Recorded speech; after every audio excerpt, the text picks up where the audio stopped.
Welcome to the Dirt Life Show with your host, George Hamill. Yeah, what's up, guys? Welcome to episode 123 of the Dirt Life Show. We got a San Felipe 250 recap for you guys tonight. My name's Georgie Hamill, host of the Dirt Life Show. We got a ton of cool stuff that's going to happen tonight. All kinds of badass guests. We have Rob McCachran's going to join us. Start off the show, Justin Lambert of Cognito. He was a big winner in the UTV class.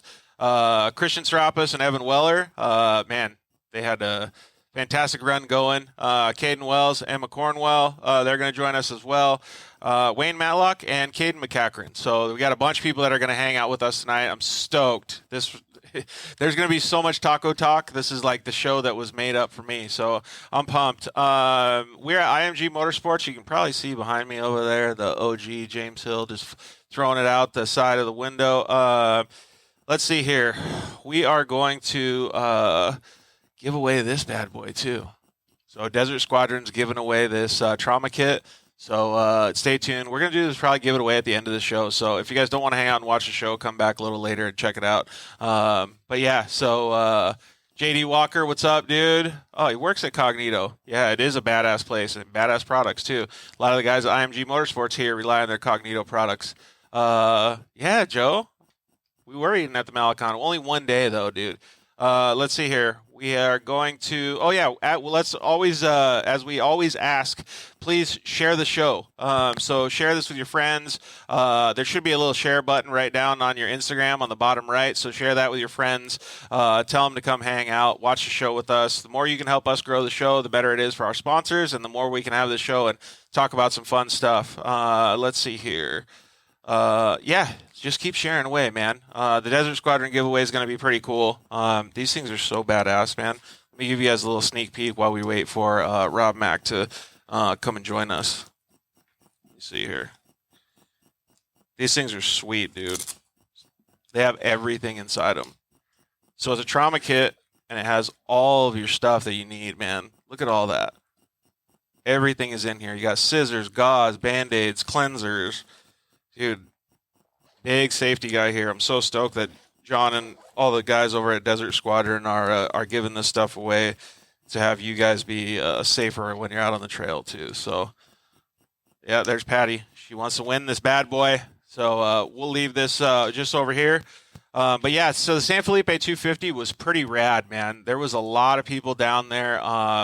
The vibes were high. Taco level was high, but most of all, I think people were just really putting in a lot of work. I know Caden Wells, we'll talk to him a little bit later. His dad was telling me that they put in something like, 1,600 miles of pre-running work. I mean, that's insane, especially for a UTV team. And I'm sure some of the trophy truck teams put in 3 times as much that.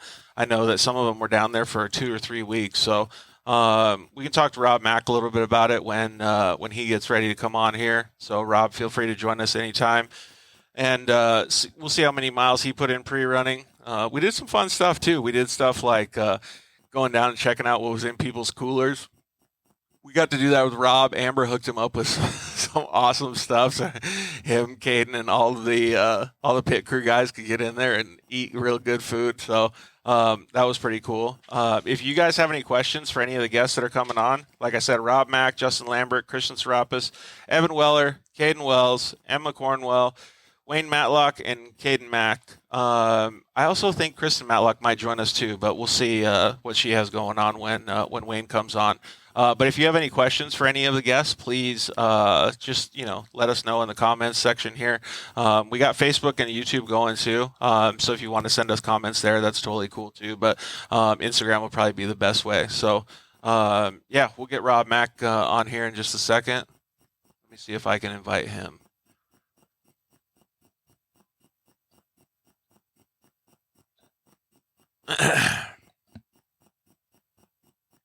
And then we'll talk with him and see how his San Felipe went. Man, it was hard for those guys in the 2-wheel drive trucks to battle against the 4-wheel drives, but he did a fantastic job, man. Insanely fast.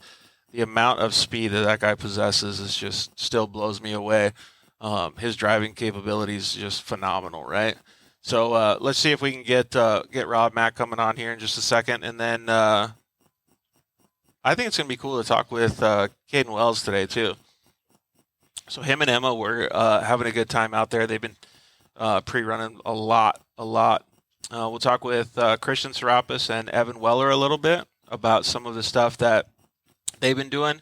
They were prepping with that new Coors Light truck, which is insanely cool. One of the, I don't know what you want to call it, if prettiest is the right word, one of the most badass trucks that I've seen in a long time. So it looks like Rob's having a little bit of trouble. Let me make sure that I have Caden. If you're helping your dad, please make sure that he has the latest Instagram app on his phone.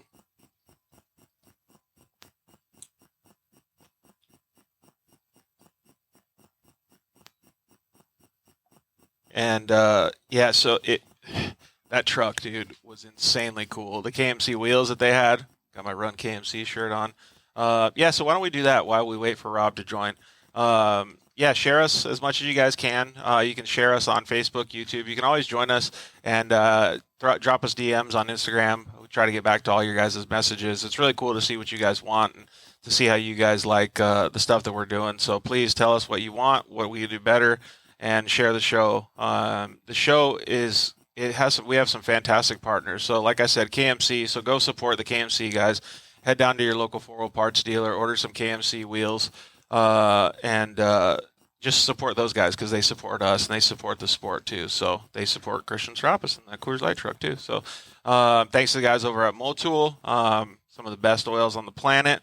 Any type of stuff they have, they got all their 300V stuff for the racing. There was tons of guys out there in San Felipe using it, including the Matlocks. There was just a bunch of people that use Motul products. So we are stoked to see how integrated Motul is becoming in the off-road community. So please get yourself some too. You can head down to local Cycle Parts or any of those and get yourself some Motul oil. Thanks to the guys over at Shock Therapy. You can use the code DIRTLIFE at shocktherapyusa.com and get limit straps, steering rack, any of those things, the hard parts. You can also tell them that the Dirt Life sent you when you call them up and ask for the ride improvement system or getting some shock revalving. They also have their bump steered elite kits too. And we've got a new sponsor joining us, JL Audio. So the guys over at JL Audio have some insanely cool speakers and sound systems. They have some that you can use in your Can-Am. Goes up on the roof. All mounts integrates their stock. Thanks to guys over at EFX Tires. Thanks to guys at Evolution Power Sports. So you can get Code Shooter and some more power out of your car by using your cell phone. So hit up Evolution Power Sports. Get yourself an exhaust or anything. Zollinger Racing products, you can use the code TheDirtLife. Get yourself some tie rods, match up with your Shock Therapy steering rack. Vision Canopies, another new sponsor. So if you guys need any canopies, head over to Vision Canopies and check it out. They got a really cool social media page. They can do all custom canopies for you. They got some awesome stuff over there. Thanks to the guys at CryoHeat and Solder Weld for always sticking with the show. Let's see if we can get Rob Mack on here. Talk to him about his San Felipe. Joe already said, let's see here. There we go. Rob Mack, what's up, buddy? How are you? We're doing fantastic, man. I think all of us, including probably you and the whole team, are a little bit tired from the long last week or 10 days down in Mexico. But overall, you did a fantastic job. How you been feeling? Good. Yeah, we were down there. We did the Mint 400 in the truck, and then we basically had 2 weeks to turn it around and prep it. And last lap of the Mint, the dry sump pump broke, so we had to take the motor out and send it to Claire and let him check it and service it, get it back in. So there was a lot of work leading up to San Felipe, and then get down there and pre-run. We had a good week pre-running and had a fairly good race. And again, it feels like we just got home, and I've been cleaning stuff and unloading chase trucks and cleaning pre-runners and everything last night and today, trying to unload. It never ends, right? No, it doesn't. Yeah, you've been to times, and yeah, now everything's moved to Vegas, or I'm moving stuff to Vegas. Yeah, so that's a little bit of behind the scenes stuff. So maybe you could touch on that a little bit before we start talking about the race. So your race program kind of changed. You're going to be moving the shop from San Jacinto, California, back up to Vegas. That's a pretty big transition when you have such a long-standing race team and a long-standing program. How's that going? It's good. I mean, it's a lot of work. You've been to the shop, and it was a 5,000 square foot building, and had just everything's in there, and that shop for man, it's been a lot of years, like since 2009. Yep. So I've been wanting to move to Vegas and get up here and have my friends and the people that I've known forever since when I started racing, get back involved with the program. So things kind of came suddenly in the beginning of January, and we got the truck prepped to go to the Mint, and then right after the Mint, again, like I was saying earlier, we had to get it up here and basically do a quick prep for San Felipe, and the truck, it performed really good. So, and now I'm already counting the days to the Baja 500. So, sorry. No worries. You're more than welcome to just hold the phone too. Yeah, it's crazy. Like we said, how it never ends. It's just like it keeps going back to back, and no matter what it is, whether it's let's just say a faulty part or something that needs to be changed in the truck or moving your race program, it all just compiles, and it's so neat to see somebody like you that's had so many years behind the wheel and behind racing programs be able to navigate that stuff so well, I guess you could say. Like most of these people would be like freaking out about it, but you know how to go through the process. Yeah, I wouldn't say I wasn't freaking out about it, but we made it happen. I got good friends, Billy and Robbie Gerke over at Collins Motorsports. I reached out to them, mid-January, asked them if they were available to help out between the Mint and San Felipe, and they absolutely jumped on it, and had some other guys there that I know. A lot of, like I said earlier, a lot of my friends from Vegas work there, the people that I've known forever, and they put a lot of hours in, and we got the truck prepped, and we had zero issues with the truck at San Felipe, and came away with a pretty good finish, 4th place. Yeah, it actually, I want to talk about that a little bit here. So there's two main things that I want to talk about. I want to talk about your guys' prep before the race, like mostly like the pre-running stuff, because I was really interested when I got to see you in the middle of the desert, right? Like it was really interesting to me to see the way that you guys were attacking the pre-running and the logistical portion of that. But before we talk about that, let's talk about the race itself. So you had a phenomenal task to be able to compete in a 2-wheel drive truck against, we're going to call them the big dogs now, the big trucks with the 4-wheel drive. You've gotten to drive those before. So knowing what the capabilities of those trucks are and the insane terrain of San Felipe, going in with I don't know what you want to call it, a knife and a gunfight kind of thing. How does the vibe going into something like that? Well, we've had a lot of success at San Felipe, it being a rough course, I think, and fast. So what I'll say is every time you start and stop, an all-wheel drive has an advantage. San Felipe is a higher speed track, and it's very rough, which I think it takes a little bit of their advantage away. Last year, Luke McMillan finished second to Bryce, and he wasn't that far off. This year, we were the first 2-wheel drive truck finishing 4th, but we were only, I think, a little under 6 minutes off the lead. And we had we didn't qualify well. We qualified 12th, started 13th because one of the all-wheel drive Legend trucks qualified in front of us. So we had quite a bit of dust, kind of caught the first dust cloud from mile 20 to about 45. We were in the dust. Then I broke free of it all the way up to about it was right before Morelia Junction. So around the 125 mile mark. And from 125, we followed dust all the way to 206 before we got clear. And that was on the other side just before we got into Matomi Wash. But again, I like a challenge. I like the battle, and trying to, beat the all-wheel drives with the 2-wheel drive is something that, it's fun. Honestly, it's a challenge.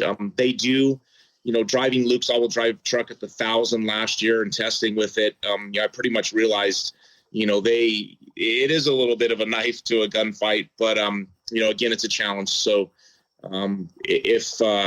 I think, again, going back to the rough, fast race, the two-wheel drives aren't at that big of a disadvantage at a race like San Felipe. I think it'll be a little bit different at the races like the 500 and the 400, where you got all the stopping, starting, all the twisty roads when it's basically slow down, go.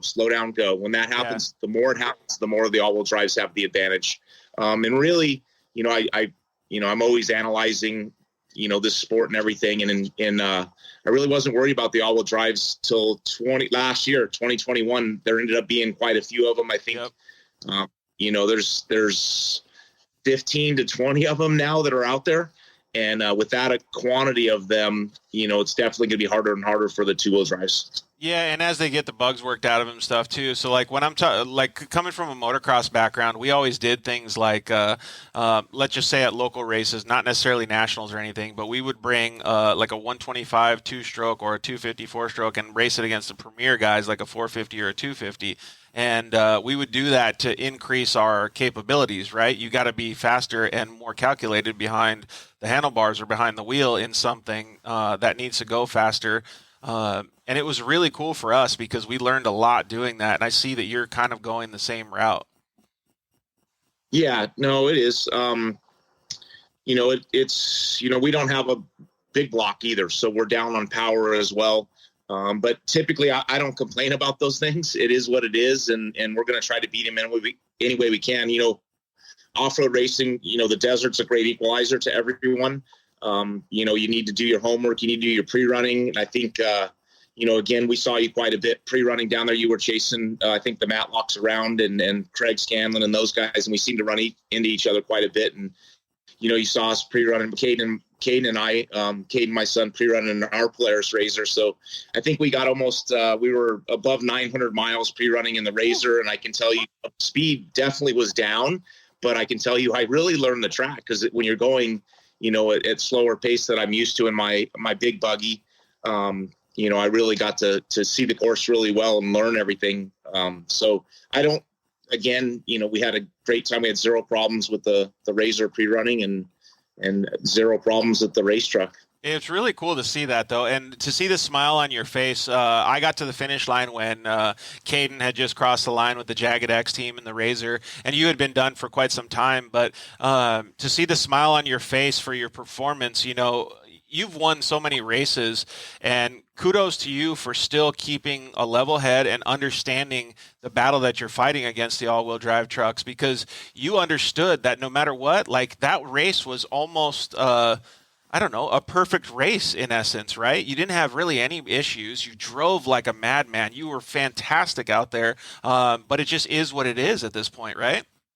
No, it's true. And I guess, looking back on it in hindsight, if we could have qualified, top five, let's say, or fourth or fifth, and not got caught in the dust that we did and lost the time there, I think we would have been closer. Again, I think we lost by, I think it was 5 minutes, 40 seconds out of the win. I know, Luke had a couple problems. I think, the pace was fast. There's a lot of rocks. I think Luke got 2 flats. I think Bryce got 4. I think Jack's got 2. We got 1. And if again, like I said, if we could have started up near the front and not been caught in the dust, I think it would have been a lot closer for us. But, everyone has those stories and the reasons why they didn't win. So, in the end of the day, we ended up 4th, and I am happy about that. For the most part, we like winning races. It's a good start to the season. It'll give us a good start for the Baja 500. And there's definitely some other people and other trophy truck teams that had a lot, worse efforts or worse results there at San Felipe, and they're really behind the 8 ball, either with the DNF or a poor finish and that really bad starting spot for the 500, and pretty much takes them out of a chance to win, I think. So yeah, and you know how important it is to have that good starting position for the rest of the year fighting for a championship. So like I said, kudos to you, man. We only have about a minute left, maybe it's 30 seconds or so. So tell us what your favorite part of the entire week, we'll call it, was. Was it spending time with Caden? Was it crossing the finish line? Was it having Amber there? I mean, like, what was the best thing that you can remember of the whole week? No, it's really all of that. The team, spending the week down there in San Felipe, pre-running, the sights, the scenery. It's not just one thing. Matomi Wash and seeing that, at night, going into town, eating dinner, sitting with different people, different teams, chatting with them, starting on the Malecon again. finishing there as well, and just all the fans. I mean, out on the race course, I think the fans did a better job. They've done a long time staying away from the track. I was really impressed with that. Before the course is like closed, with people. And as you're coming to the finish at over 100 miles an hour, you can't see through them, and they got to separate like a sea. And that did not happen this time, for me at least. And, so I want to applaud the fans for, being a little more polite and trying to stay away from the track. And I think they did a good job. There was a really lot of people down there, so it's definitely pretty awesome to have, that happen. And the first race of the Score Series was pretty damn cool. It was really cool. I love that you said that, because like it's giving me chills just thinking about how awesome all of the stuff was. Like, it was back to normal. You know what I mean? I love that. So, hey, we're going to talk with Justin from Cognito Motorsports in just a second, Rob. So I really appreciate you joining us, dude. You really kicked ass this weekend, so you should be very proud, and I'm excited to see what comes at the Baja 500. Yep. Thank you, George. Thank you. We'll see you later, bud. Take care. All right, so let's get Justin Lambert from Cognito Motorsports on. He was the overall winner at the in the UTV Turbo class. We'll see what he has to say. Justin Lambert, what's up, bud? Hey, how we doing? Good, bro. How are you? Pretty good. Still recovering from Baja. Dude, I tell you what, like, I don't know if anybody can see it, but the bags underneath my eyes are still pretty heavy too. So, hey, so how long did you spend down there in Baja? Did you pre-run a lot?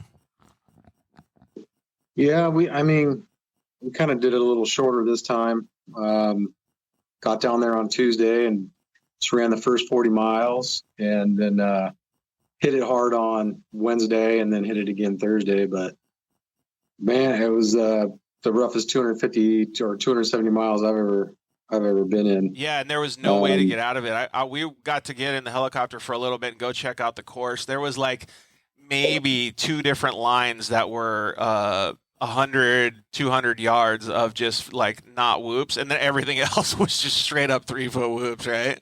It was brutal. I mean, after Wednesday, my ass was kicked, and I was like, I don't want to do that again on Thursday, but we got a second win on Thursday. We did it again. We were glad we did. Yeah, totally. So a lot of the guys that we've talked to while we were down there, and Rob kind of just mentioned it as well, pre-running had a lot to do with their success because they were able to navigate the course a little bit better, right? Did you notice that too? Like when you were out there on course during the races, that you were able to find and choose where you wanted to go, even if you were in traffic a little bit better? I'll tell you, on race day, it's a whole different animal when you're in the dust. In the dust, it's really hard to get your bearings right. And unless you run it, 1,500 miles like Rob Mack or whatever, we only put in about 450 miles. But that's really all we could afford to do. But yeah, if you got clean air, then you're comfortable because you've seen it a couple times. But if you're in the dust and you're not exactly sure where you're at, it's pretty easy to miss your line that you've kind of practiced and marked, and that gets a little frustrating. Where did you guys start then? We started second. Okay, so you had dust for a little while, and then you probably caught like I got to fly in the helicopter for a little bit on during race day. There was a lot of traffic in front of the UTVs, and so you probably had to go through a bunch of. And even above that, there was tons and tons of carnage in the first 80 miles. Yeah. It was fortunate we got to start, or we drew, towards the front there, starting second. So honestly, the dust could have been worse. So I felt a little bit blessed there.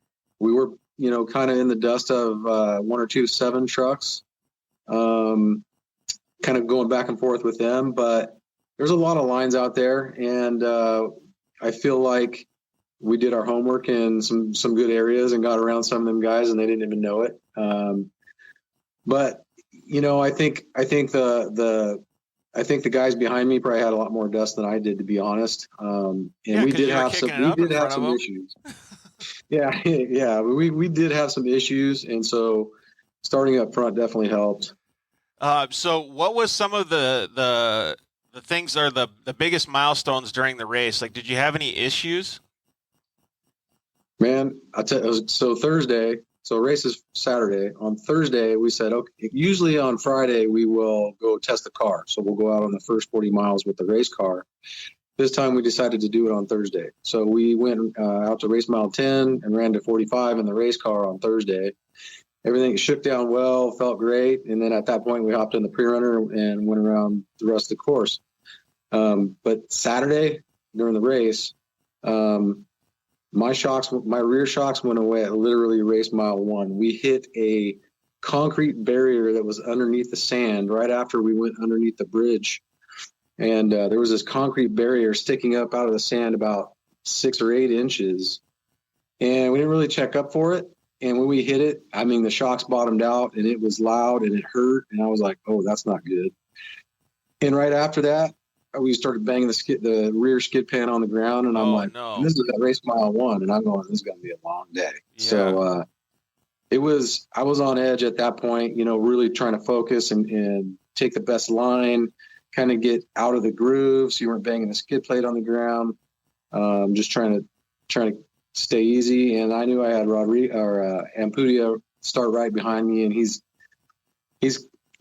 always in a hurry and not very patient. So I was just waiting for him and just let him by. And unfortunately for him, I think he was pulled over right around race mile 30 or something like that. So we got back by him, but so we struggle with rear shock problems all day, which slowed us down a bunch. That's crazy. You're not the only one that I've talked to or seen that had that kind of same issue. I wonder if some of these other people's issues were related to that same cement bump. But like Craig Scanlon, our buddy, he had a shock failure go out. He had a tire failure or a rim failure because he nailed a rock. But like those types of things happen in the blink of an eye, right? And so I told him, I was fucking with him at the end, like at the finish line. I go, how the hell did Craig Scanlon learn to drive so smooth? And you're saying the same thing, because it's like, all right, now I got to compensate for the car with my driving abilities, and now you're driving smooth and you're making sure that the rear end stays up and like locked onto the bumps better. It's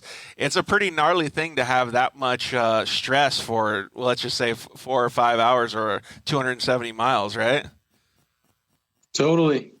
And, we got up towards the northern end of the course, and we decided we were going to go ahead and fill up at race mile 65 and then just hit one more stop down at 170 for fuel. But when we got to 65 and we were pulled over, they told us we were in front. And so Ampudia was, still having issues. And the guy who started in first, I'm not familiar with who he is, but he passed us while we were getting fuel right there. And so we got back on course, just did our thing. Definitely could not go as fast as we thought we were going to go because of the shock issue. But man, we just made the best of it and took care of the car the best we could and just kept it smooth and as fast as possible. Yeah, but kudos to you for your driving capabilities to be able to manage what the car was giving you or what the car had available for you. Colton Husted just commented in and said blown rear shocks for him too. So that's another one. So it's already been like 6 people that have said the same exact thing. It's kind of crazy. But so what was some of the most memorable portions of the race? Like just going like on course and pre-running and obviously checking it out in the helicopter, like going through the wash, dude, some of those new little sections, they were new to me at least, were so cool. Yeah, I mean, it's obviously a different course every year. And I'm still learning Baja. I mean, I haven't been down there for as much time as some of these other vets have, legends and vets. So I'm still learning it down there. And this is the only the second time I've raced the San Felipe 250. Last year was the first. So there's a lot of stuff out there that's still new to me, still trying to figure out where I am here and there. And then on top of that, just, getting together all the little bugs and stuff that we've had in our race car. And I think we've finally got those out. We were at the Mint 3 weeks ago and blew up a transmission and found out what the culprit was there and addressed it. And so to go down to the San Felipe 250, as rough as it was, and really not have any problems other than, the shocks, the rear shocks, to get through that clean, in that rough of a course was, just felt really good. Yeah. And I want to say too, just to preface it, the rear shocks was not a shock issue. It was self-inflicted, right? So Yeah, it was self-inflicted. I don't know if we cavitated the rear shocks or what, but man, they were great when we tested on Thursday, and come Saturday, as soon as we hit that barrier, I'm like, wow, something's not right. It was shocking. I mean, I felt it through the spine too. So Yeah, I was gonna say, how did your back feel after going 270 miles with those bad boys? I'm definitely babying my back and my neck this week, but so far so good. Hey, so one of the questions that just popped into my mind is, you said you're kind of new to Mexico, so to speak. What would be the main difference that you think is behind some of the best in the desert courses, or like let's just say the Mint 400 course compared to the San Felipe course? A lot more lines in San Felipe. So it really pays off to do your homework. I feel like I shouldn't be saying that because I might have some competitors watching this, but it really does pay off to go do your homework down there, go run the course a couple times, which obviously at the Mint you can't do that. Less lines at the Mint. Your first lap out at the Mint, you're getting the feel for it. Second lap out at the Mint, you feel a little better, and then the third and the fourth lap at the Mint, you're hauling ass. So, at San Felipe, it's just learning the terrain, reading the terrain, picking the best lines to where it fits your driving style the best, maybe cornering, things like that. And I've been racing in Baja, for, I don't know, 7 years now, maybe 6 or 7 years, but there's still a ton to learn down there. Yeah. 100%. I mean, we always look at guys like who was just on Rob Mack and kind of get our baseline, right? And there's one of the conversations I had with him while we were out pre-running is I just saw him and he goes, you know what? Like, I've been down to Mexico so many times because I asked him the question. I'm like, where to get the best tacos? And he's like, dude, I spend too much time in the desert looking at all these different lines. I couldn't even tell you. So when he goes down there, that's what he does, right? Like, that's what the name of the game is. And I think that even though you said, you don't want to give your competitors the secrets, I don't think you can actually get a secret or an edge. You could spend all year down there, and then on race day, like you mentioned, it's a totally different game. Like, you could kind of have your lines picked, but there's probably going to be somebody there. There's probably going to be dust. You probably got to go somewhere else. Like, it gets crazy. Yeah, it usually doesn't work out the way you planned. And the other tough thing down there is obviously logistics and safety. Yep. And we kind of changed our strategy on Friday night. We were going to pit at Morelia Junction, which was basically the halfway mark through the race. We were going to fill up there, and then we'd be fine the rest of the race. We can go about 140 miles, in the San Felipe terrain. It's get great mileage there because it's so soft. Yep. But we changed that up. So we went ahead and topped off at race mile 65, and then those guys were going to go around to race mile 170, which is further south. But what we didn't take into account was all the highway traffic and the traffic in San Felipe. And my guys did not make it to the pit spot at race mile 70, at race mile 170, quite in time. So I actually had to go down an access road and meet them. It took us about a minute to get to them. They jumped out of the truck, grabbing the cans, dumping them, looking at the CV axles, all that kind of stuff. We turned around, went back up, the access road a minute, got back in course at our VCP, and we're gone. Dude, that's so we're crazy. Lucky. We were lucky they were that close. And we missed it on the traffic and didn't plan for that. It was worse than we thought it would be. Yeah, but that's nuts that you were able to that's exactly what we're saying, right? Like, you don't know what's going to happen on race day, man. That's phenomenal. So you basically, you gave up, we'll call it 2 to 3 minutes, like just having to execute on the logistical portion of it. That's nuts, dude. Yeah. And to get back on course and still be out front. And then my guys kind of hung out because race mile 260 is only like a mile away from race mile 170 because it's a loop, down there.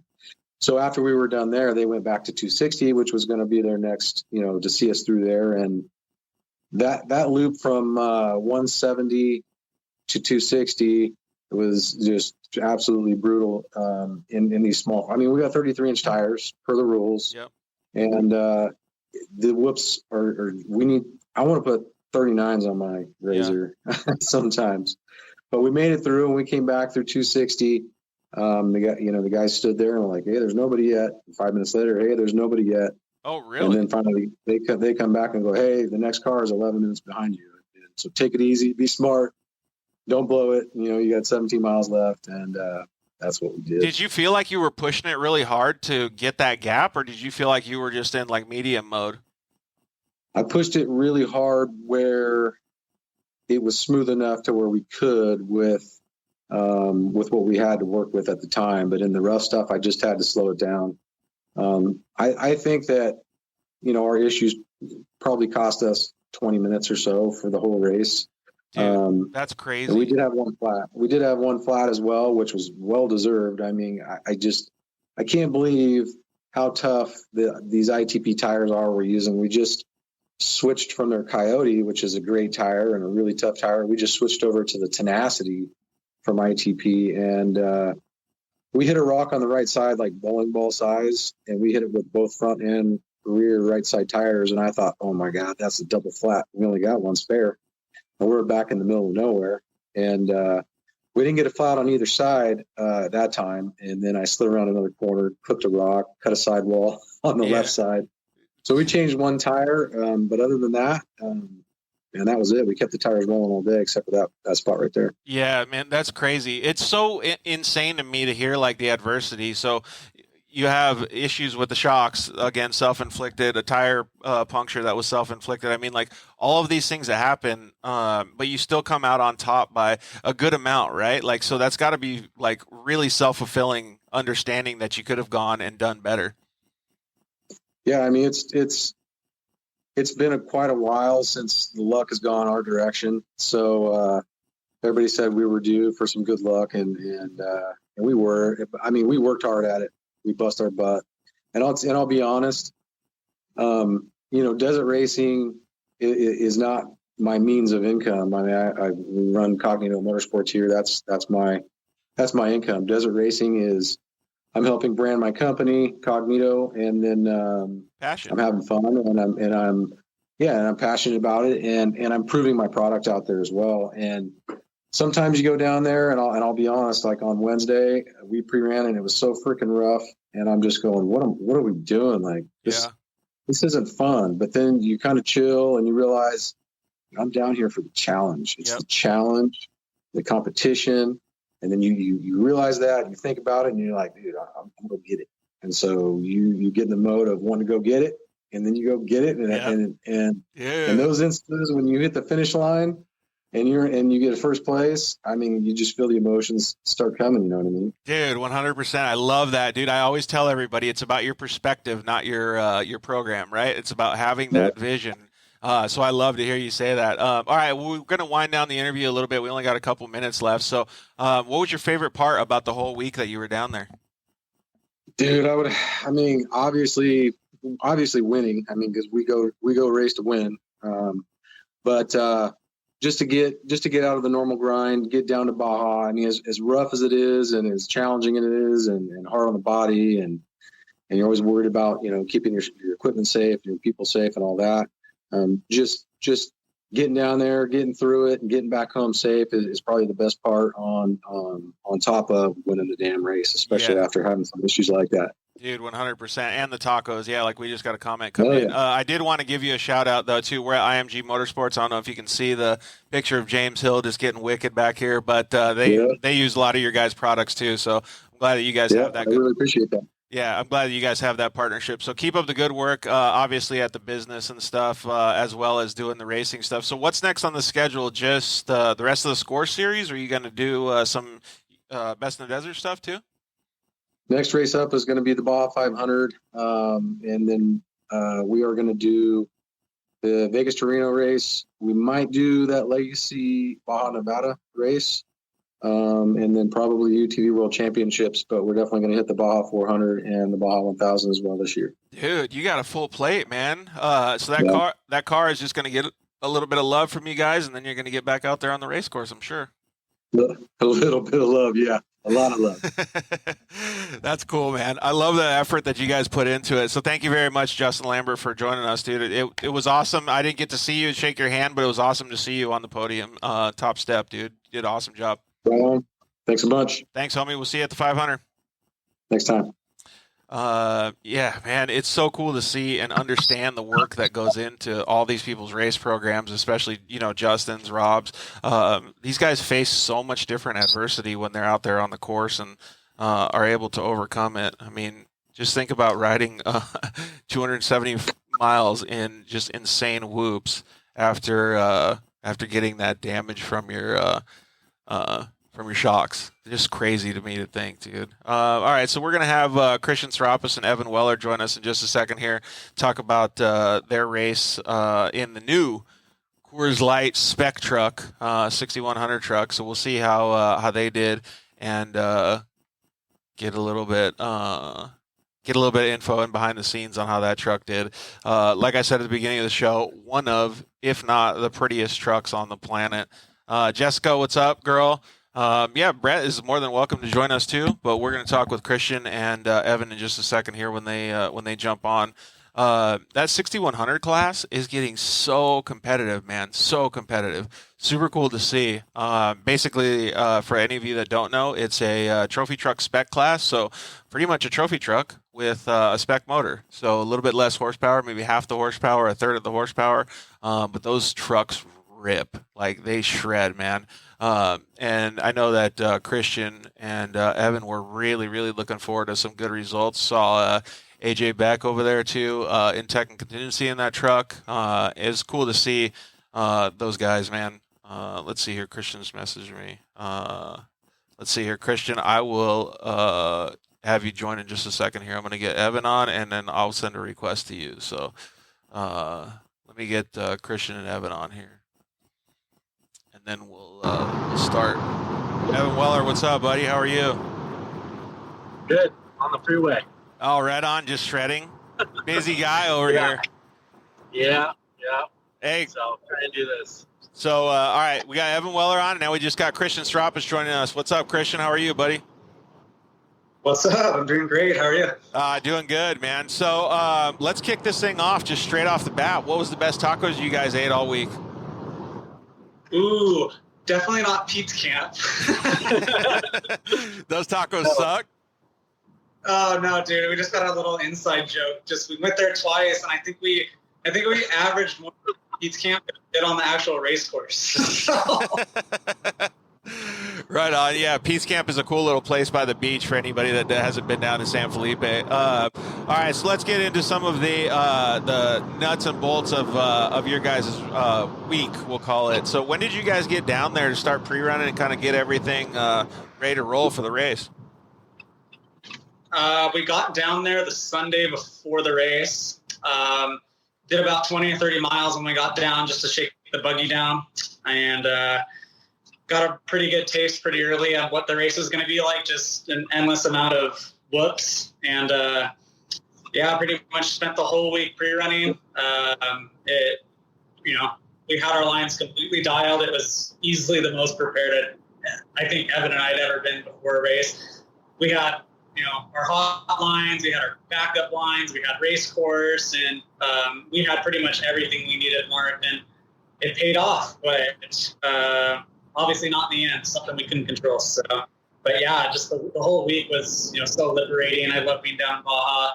It does a great thing of getting your mind off things and just solely focusing on the race and just being down there with the people is just so awesome. Yeah, it really is. And to have the vibe, like Rob Matt kind of talked about it when we had him on just a few minutes ago, and to kind of have the normalcy back, right? To have everything on the Malecon and see all the fans and stuff. I mean, like, even on Tech and Contingency Day and race day, I mean, there was probably, I don't even know how many tens of thousands of fans down there, right? So, like, that whole vibe makes it so much more energy for the racers when you guys get in your vehicles. Yeah, and I didn't even realize how many people were there until race day when we were on Zoo Road. That was pretty insane.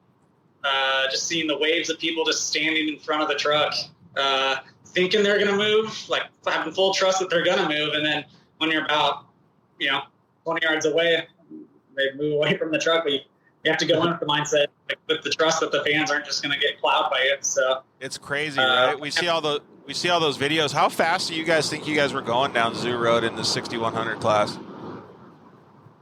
Not as fast as we wanted to.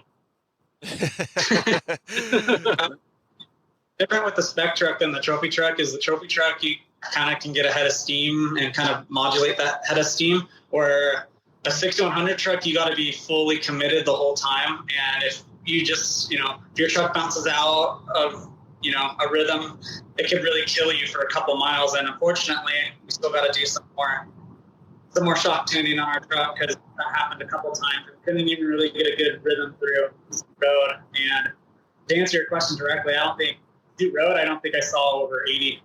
Yeah, I mean, it's gnarly to go through there anyways. All right, let's go back and reverse this a little bit then. So, Evan, you prepped the new Coors Light truck.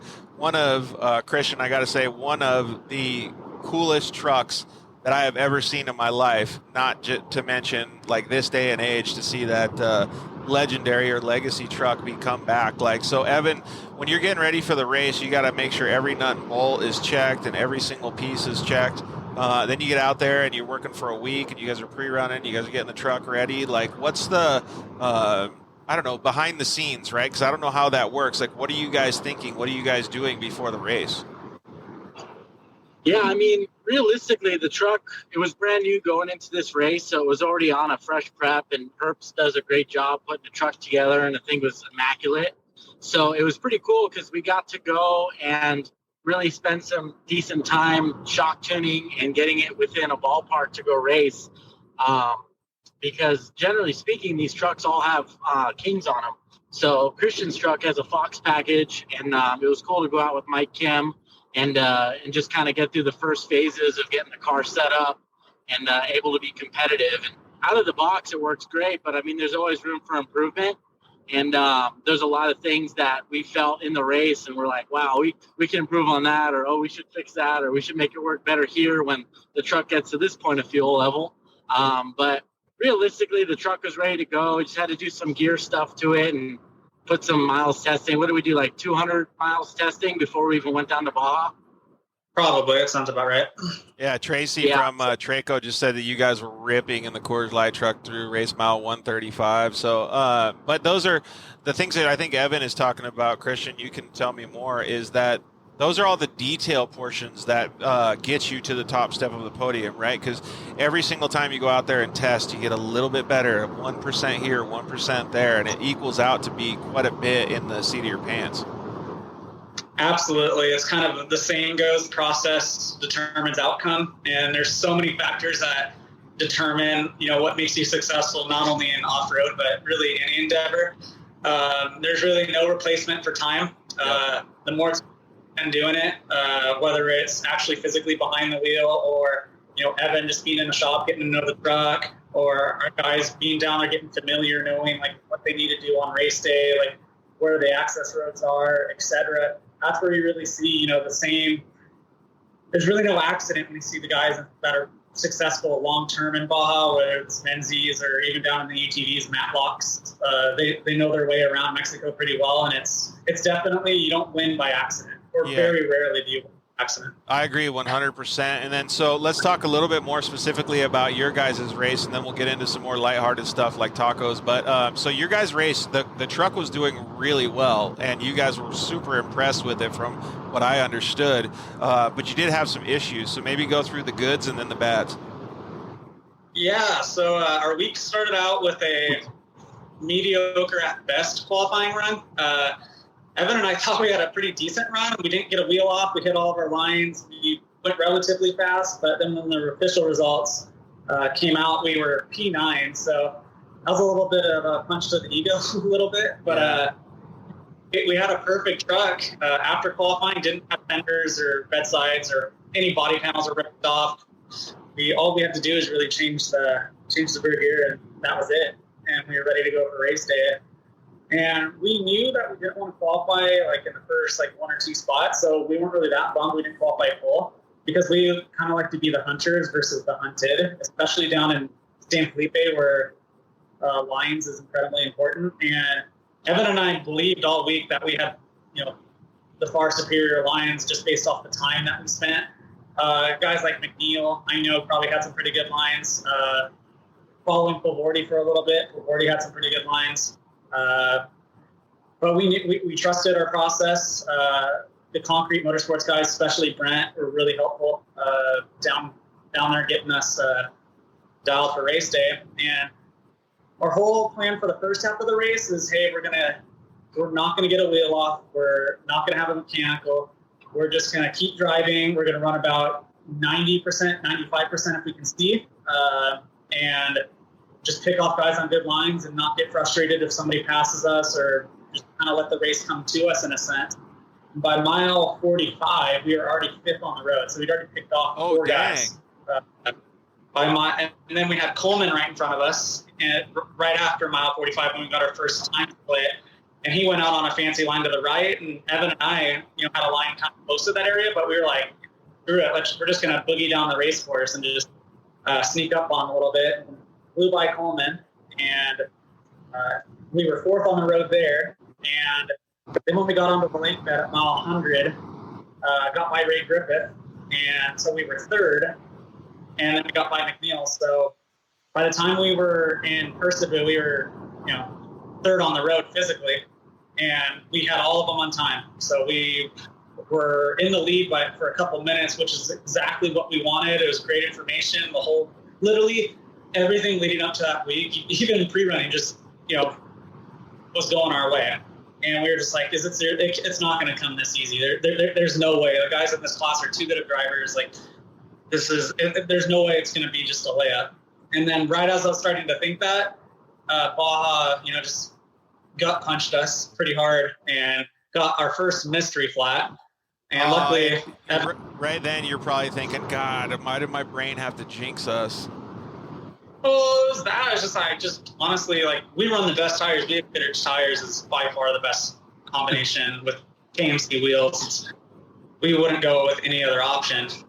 That's for damn sure. And I'm still dumbfounded. We didn't hit anything. It just went flat. Evan and I changed it in 2 minutes. Evan really did most of the work, just supervised. But I got back going. We didn't lose any spots, but we knew that we didn't have any pit support from a Zoufre wash all the way back around that loop. So we knew for 80 miles we couldn't really get another flat because we'd be in really deep shit. And then once we got into Matomi, we could see Polvordi. We weren't really freaking out. And then we got another mystery flat. We were in Matomi, and Evan's like, hey, we got 17 pounds of tire pressure. And I was like, maybe it's a false reading. We'll just keep going. And then we got to Matomi where there was people. Evan hopped out, and the tire was flat. So there was a lot of sharp hidden rocks underneath a lot of that sand, though. So you weren't the only one that got flats. Yeah, the bummer part was we had to go 40 miles with no spares. So it really, went from we're going to try to reel Favordi back into if we get another flat, it's a DNF, essentially, or we'll just be plowing for the rest of the race, which I'm sure, my dad wouldn't have been a big fan of that. So, but no, we were pretty hard once we got a spare, and we had about 30 miles to go, and we got a split on Polvordi. Polvordi was 6 minutes ahead of us physically, I think, and he started 2.5 minutes. So we knew we had a really good line at the finish, which I know Polvordi was stuck behind a couple of slower straggler trophy trucks. And we got on that line, just completely digging, hauling major ass, probably the fastest we drove all day. And we ran out of gas. It was probably because you had to drive on low tires and stuff, and just the whole deal, right? I mean, because what I heard was you guys barely ran out of gas. Yeah, 10 miles from the finish. And the bummer part is since we were on such a good cut line, our pit crew couldn't find us. So we were down for an hour and pretty much killed our day. Went from a guaranteed second, maybe would have snuck in for the win, to 20. So it's sometimes Baja just gets you though, man. And it's a new truck. So I want to make sure that Evan, you can probably agree with this, understanding all of the good points that happened during the race and during the week, those are all super positives. They almost outweigh the couple negatives, right? Because there was only a couple things that you have to fix. I mean, of course you want to win the race. Of course you want to be on the podium, but there's so many good things that happened, and I'm just getting a lot of positives, honestly.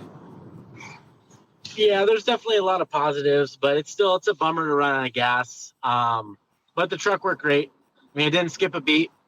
I really looking at the truck, we've already torn it down and cleaned it, and there's nothing wrong with it. I mean, all we had to do is put gas in it. We can go test tomorrow.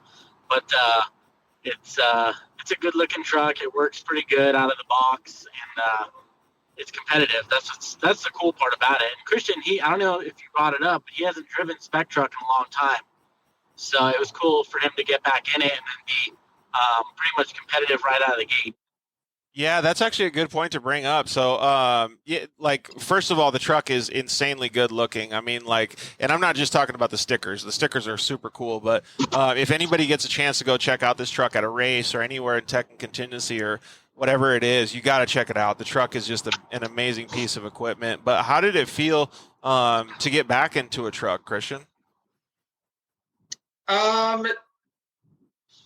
Luckily my brother and I have been pretty fortunate, me so more than my brother, that I've been able to be behind the wheel of a lot of different vehicles, actually. I got to drive, obviously our Fortin Can-Am a lot, mostly last year, driven the Geyser number 6. I've had the all-wheel drive.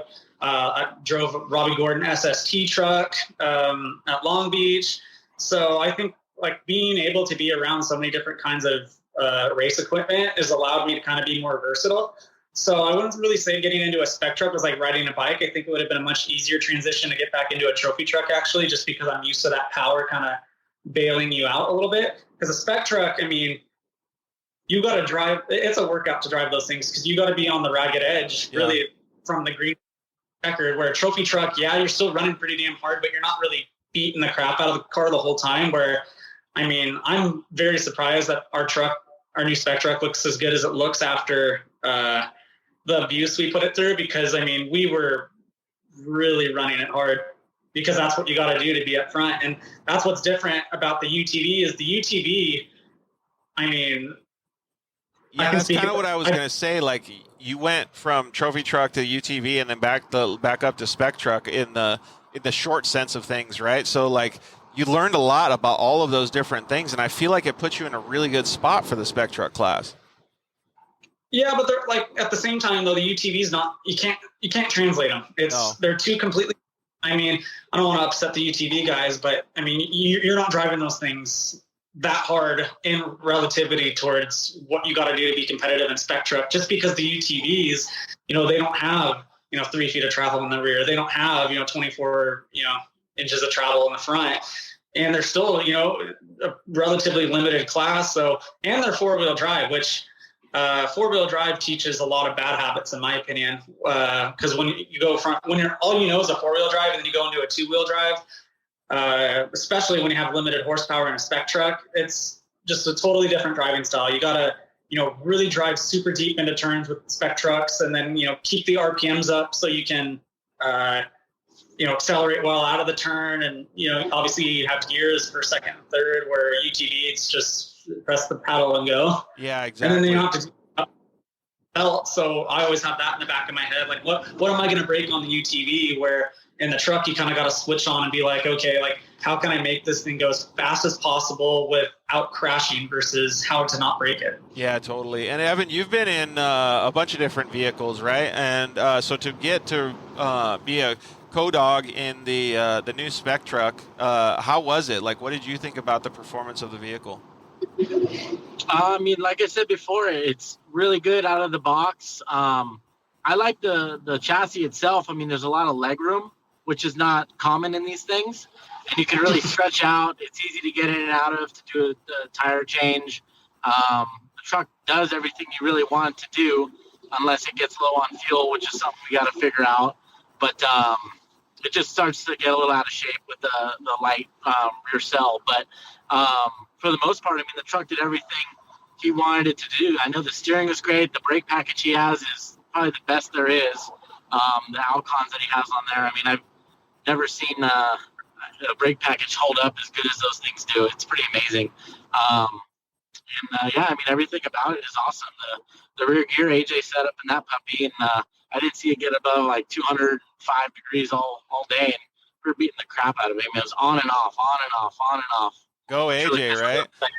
Yeah, AJ's the man. So it's got to feel good to understand that. I don't know if you pick up on all that, Christian, or our audience does, but Evan just basically brushed on 5 little different things, right? But he's got 100 in his mind that he can get better and pick apart. So those things are going to be massive in the future improvement of the program.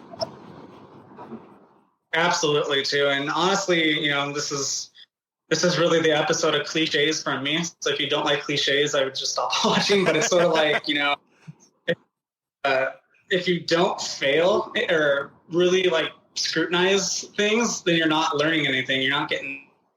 That's why I think it's kind of a little bit a blessing in disguise, because if we would have won, we probably would have neglected all the other stuff that, we can work on, that some of which, we'll just kind of keep internal and not really say publicly. But you learn a ton from failure, and you can look at it 2 ways. You can either feel bad for yourself and just be like, oh man, we ran out of gas. Like, let's just quit on the whole deal and not keep pushing forward. Or we can use it as a learning opportunity to get better, so that when, the racing gods do let us through and get that first win, it won't just be a one-hit wonder. It'll be a good position to put us in for long-term success. Because that's really what we're doing, right? We're playing the long game here. Yeah, 100%. And that's what you want to do. Like, you always got to think about the future, right? And so, like, I was just thinking while you were saying that, like, your brother now has a better opportunity when he first gets in, and like having amazing guys like Evan on your team to be able to execute on all those different things that you guys are going to do is going to be awesome to see you guys do it in the future. So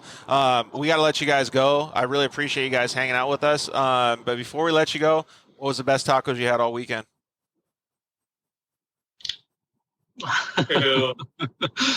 Probably the Baja fried shrimp taco. Fried shrimp case Baja, or the Taco Factory. I don't know whichever one they call it. But where did we go? Where did we go the night that everyone got down there, Christian? Was that the Baja Mar? Taco Factory, yeah. Yeah. Dude, I was looking at that place too. I didn't get to go there, but that place looked bomb. So you got a queso taco? Shrimp.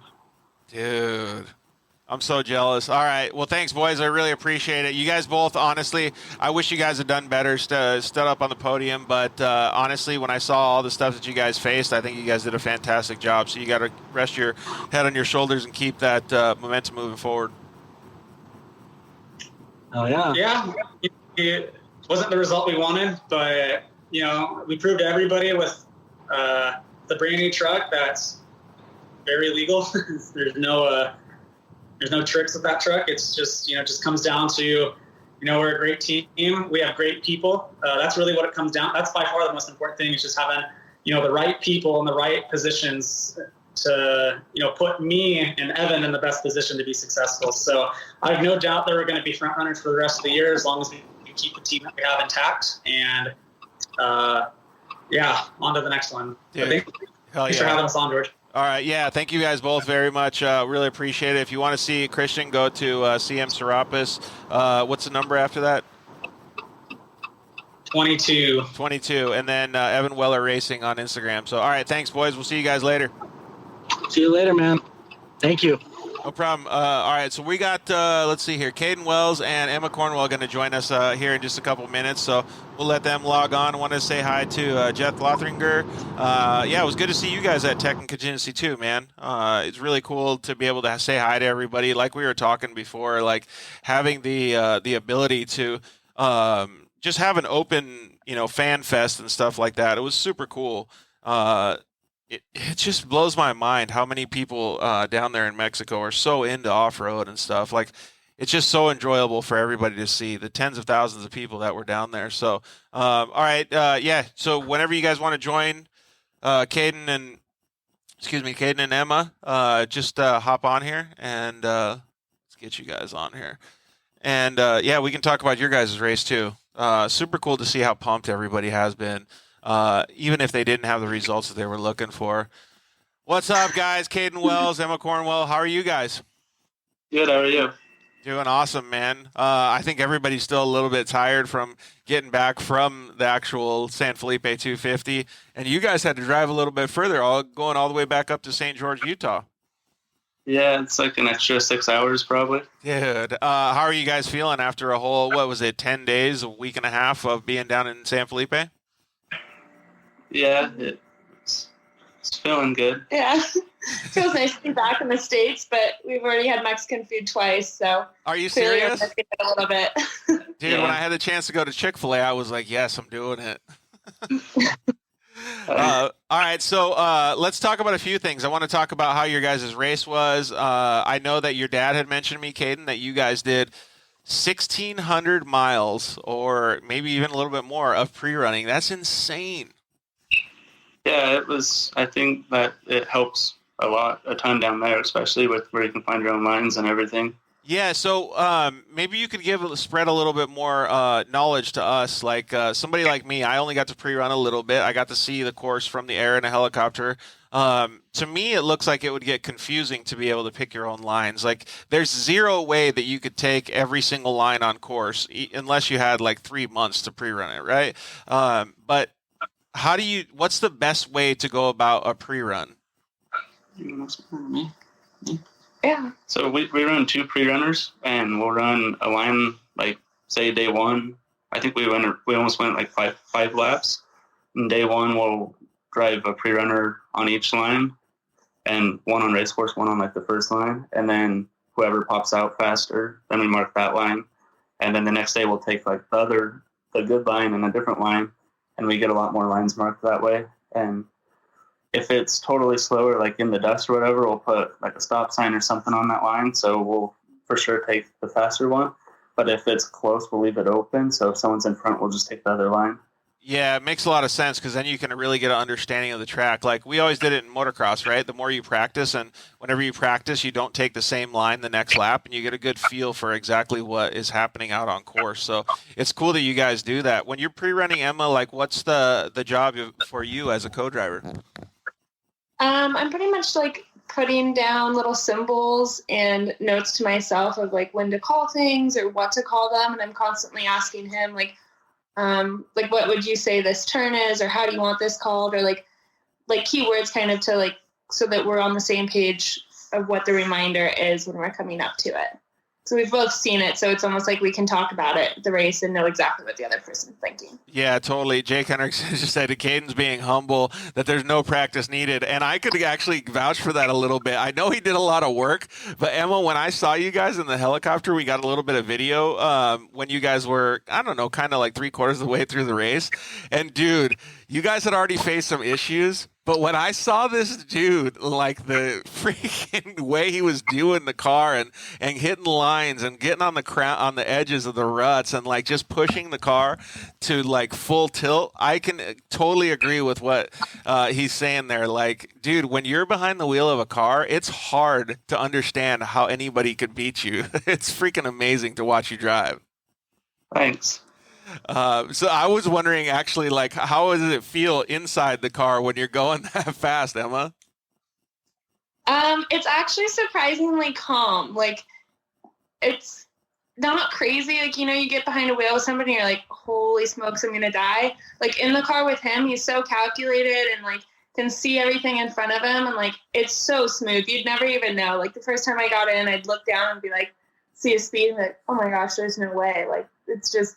this is impossible. Like, we're just cruising. Like, this is comfortable. Yeah, totally. And I saw you guys, like, you were just two-wheeling it for a little bit, and, like, you were still hitting the buttons on the GPS. I was like, it must feel smoother than it looks. Definitely. That's pretty cool. What was your guys' favorite portion or, like, moment in the whole race? Whole race. Or actually, tell me what your favorite part of the track was. That's a better question. Honestly, I thought like when you guys were going through the canyon, like before we got to see you in the helicopter, like that canyon part looks so sick. Yeah, I don't know. I like the whole track. I like the little bit rougher races, but I don't know, man. My back just doesn't do with the I also rough. like the washes. You're really good on the washes. yeah, the washes are pretty cool too. And what about some of that like single track right there? Yeah, Maddie Wedeking says a dream team. I couldn't agree more. What about some of that like single track stuff where there was only one main line, like actually where we saw you in the helicopters? That looked like a pretty fun section too, because you're kind of going over some ridges and then back down into the valleys and the washes. Like there was a lot of stuff that could offload and upset the car through those sections. It looked fun. Yeah, that was like the first, because we were pre-running like 8 days or whatever before most people started coming down, and the first couple laps on it, it was pretty. It didn't really flow, and then people cutting little corners and stuff everywhere. It started flowing a little better, but then the last 2 days of pre-running, it got it really chewed up, and it was a lot rougher. Yeah, but it also had some lines that could hold you in, right? So you could push it a little bit harder. Yeah. All right, so let's go through some of the little bit, I guess we'll call it negative stuff. Like, what was some of the stuff that you guys had to face, or some of the adversity that you had to face during the race? That's wrong. Well, we overheated like 3 times before race mile 12. You can explain it all better. Yeah. We overheated at race mile 3. We got out, bled the motor, overheated at like mile 9, got out and bled it again. And the fan was running, and then got out at mile 12, and the fan died like right there. And bled it again, and then our chase crew got there and wired the fan solid to the battery or whatever. And the car, anything over about 7,600 RPM, it would start climbing. We got to like 210, and we would shut it down. But then some of those things just happen, right? Like those are like, we'll call them electrical gremlins because we don't know really what happened. But like some of those things just happen. I mean, like no matter how many miles a car has or whatever, it's just a gnarly, rough endurance race. I mean, there's nothing that you can do except for push through it. And you guys did a phenomenal job at that. When we saw you guys, it was probably 3/4 of the way through the race. So let's just say 200 miles into a 270-mile race. And you guys were still pushing really hard because you wanted to hit the podium, and you did.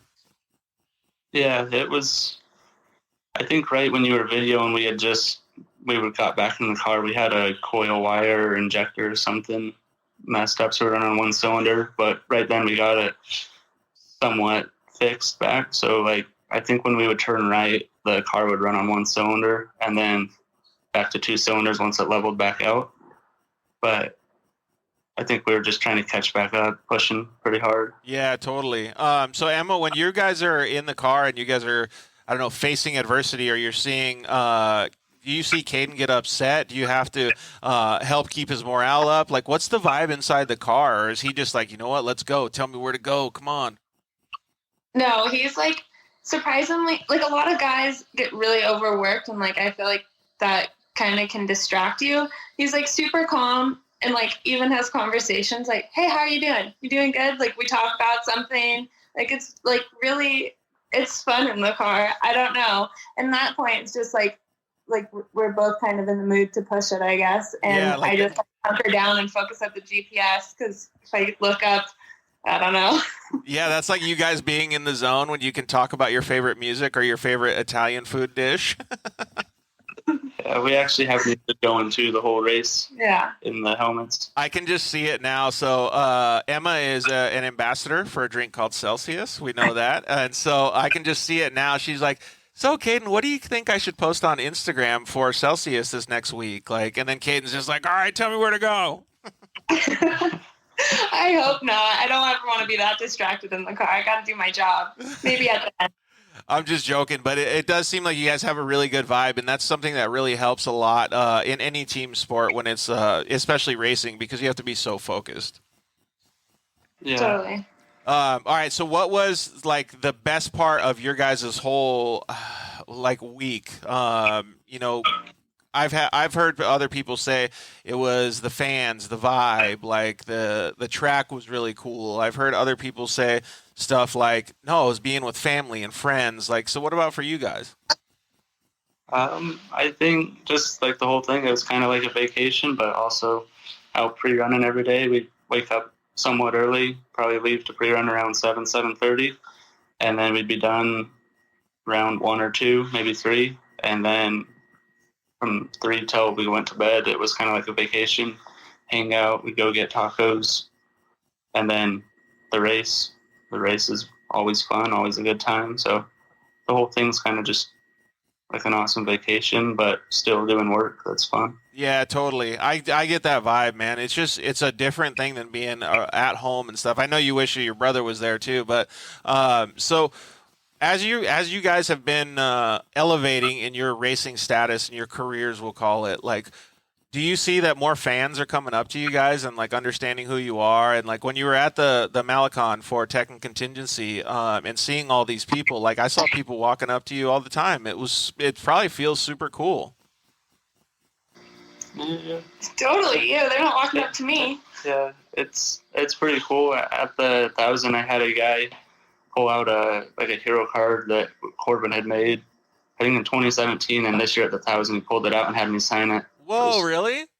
Yeah, it was pretty cool. Dude, that's cool. We got to get Corbin to make you some more hero cards and bring him down to the 500. Yeah. Dude, that's awesome. Yeah, but I like my point is more like along the lines of like Emma. They are also wanting to see you too, so don't try to get out of that. But when you guys are going down there, like it's different than the first time you went down there, right? Like it's a little bit more professional, like a little bit more work has to go into it. Like the program's getting bigger. So when you get down there, like you got to understand like how to deal with people, how to like move forward with things. Like I just thought it was cool when I saw you guys for the 15 minutes that we saw you guys. It was just cool to me to see like the difference that you guys have since you guys had 3 years ago. Like I loved it. Yeah, you want to answer? Hey, Maddie Wedeking just chimed in. Maddie's totally read on your page, Emma. See, I walk up to them to see Emma and Libby. Love Maddie. All right, and then Rancho Racing wants to know what Caden's playlist is. It's every song I have downloaded on shuffle. There's 300 songs. There's rock. What is it? Yellow Wolf. Yeah, yeah. Lots of good ones. Dang, you're going hardcore, dude. You do that new Travis Barker Yellow Wolf one? I think that's like a year old. I don't know if I think I have it, but I don't know if I have that one downloaded. Oh, man, we got to get that downloaded for you. I'll share a playlist with you one of these days and see if you can get along with some of the punk rock that I listen to. All right. What would you guys listen to if you guys had to listen to music for the whole pre-run? We were listening to, actually Corbin has a really good playlist called Bangers, and we listened to that for a long time. That one's got a lot more. It's like 2,000 songs or something. So it's... Whoa, are you serious? Well, I guess that's fine because you're putting 1,600 miles in on pre-running. Yeah, I don't know if we listened to one song twice or not. Dang, dude, a lot of people are coming in. Manny Boy says Miss Jackson. Let's see here. Thrice, Outcast. Maybe that should be a question that we ask is what's on everybody's pre-run playlist? Oh, Katy Perry. Was Katy Perry on there? No. Yeah, he sings along to that one. Don't let him fool you. Barry Manilow? Whoa, dude. Getting serious with it now. I don't know what that one is. Yeah. He's just messing with you as David Clay. He's just messing with from Racing Tracks. He was a super old guy, like super deep voice. But anyways, yeah, it would be kind of cool to see what people have on their playlist, right? Yeah. Or if we like the conjoined playlist of everyone's, that would be fun. That would be super cool. So everybody could hit it up, download it. Yeah. All right. So another question that I thought would be kind of fun is you got the chase trucks following you around while you're doing your pre-running, or you got your own ice chest in your pre-runner. What do you guys usually pack in that bad boy? Celsius. I set myself up for that one. Okay, got it. It's Celsius, water, body armor. Oh, Libby makes this dank chicken salad sandwich. Ooh, that sounds pretty good. Yeah. What about like snacks? Like we found Blake Wilkie's a big fan of Nutter Butters, and our crew had Nutter Butters. We had Pringles, we had cheese dip, we had salami, all that good stuff. I just ate the fish, gummy bears. Yeah, we had a peanut butter granola bar thing that was pretty good. Dang. Nothing like, I don't know. Easy. Emma likes Oreos. Oreos. Oh, big Oreo girl in Celsius over there. Let's see here. All right, so your brother Union Graphico said, make a playlist public that anyone can add to and have other drive. Oh, I think it's a dangerous recipe, though, dude, if you have everybody add to it. Libby always makes sure nobody starves. Coca-Cola for Papa Risk. Yep, see? Yeah, so I don't know what Lisa Joe said. Those chicken salad sandwiches are bomb. They are. They really are. Dang, we get so many comments come in. We got to do a show just on playlists and food. So when we were talking about like going down course and like having all that fun, when you're going through all those things and you're fighting gremlins and you're seeing all of these things like happen during the race, does it mean that it changes your morale and your stress level inside the car? Or you said that he's pretty chill, but do you see a difference like in the beginning of the race to the end of the race, Emma? I would say it's just more like determined to make it work or to like push to get back into a podium spot, but mostly first place. It's not ever like anger or overreactions. It's just working harder. Yeah, totally. So there's still the focus just still as the baseline, right? Caden McCachran is going to join us a little bit later today, but he said you guys should have a Caden and Caden race team. So maybe when you have to split the driving duties, that's a good option for you, huh? Yeah, that would probably be pretty sweet. Yeah, we know you guys can both take care of cars really well. So, yeah, man, I was just really glad to see you guys do so well. We're going to have, let's see here, Wayne Matlock come on in just a second, so we're going to have to let you guys go.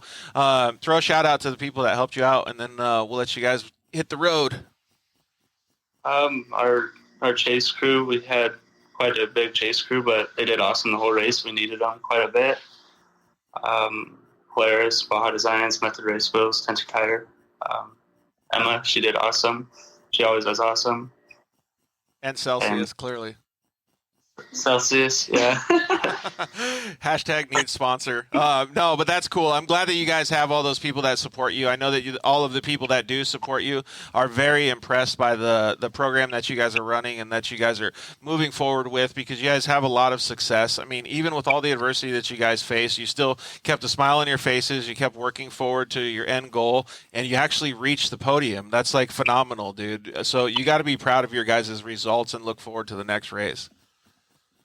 Yeah, I think our next one's Silver State, and we already have the car torn down and going back together for that one. So the amount of work that you guys put in never ceases to amaze me. So, all right, well, thank you guys for joining. We really appreciate it. You guys are kicking butt, so keep doing it. All right, thanks, you. George. Yeah. All right, guys. Man, it is so cool to see the youngsters giving so much effort into their programs. Like, it like hits me in the heart that they're doing so well. So yeah, kudos to them for being so prepared and I don't even know how to say it, just ready to go with their programs. So keep kicking butt to Caden and Emma and the whole Risk Racing team. They got a really good support mechanism. We're going to get Wayne Matlock on here in just a second. Then we have Caden Mack is going to join us in a little bit here. So let's get Wayne on, talk to him. He was the overall UTV winner on time and won the Pro Open class. So it'll be interesting to see and talk with him about his race. Wayne Matlock, what's up? Hello. How are you doing, bud? Good. How are you? First and foremost, I saw you on the podium after the races, but congratulations, dude. You had a phenomenal run in the new Polaris Pro R. Thank you. Yeah, thank you. It's been a fun program to be involved with. Yeah, totally. And making sure that program elevates and moves forward and stuff like that. It's nothing to, I don't know what you want to call it, shy away from, because it's a lot of hard work when it's a new program like that. So kudos to you for doing so well in the races that you've already participated in. But it had to feel good to get out there and, man, you were fast on the course and, come home with a win. Yeah, it felt good to come home with that overall win out there. It's been hunting for that one for a couple of years now. It's been, I think, since 2019, San Felipe 250, since I've won a race. Oh, so really? It felt really good, yeah. Man, I didn't think it was that long, but dude, so that's got to be good to get that monkey off your back. Yeah, we've been in line, and it's just had some things happen that took us out at the end of some of the races, and this one we got close to happening again, but we were able to pull it off. Man, so we got to see you guys out on course a couple times when we were pre-running and stuff, but let's give the audience a little bit of an understanding. We talked to some of the teams, or most of the teams that we've had on, like Rob Mack and all of these different guys, and they're just saying that pre-running is coming becoming more and more not just prominent, but a logistical portion of the event. Like it's like that's almost more important than the race day, right? Yeah, 100%.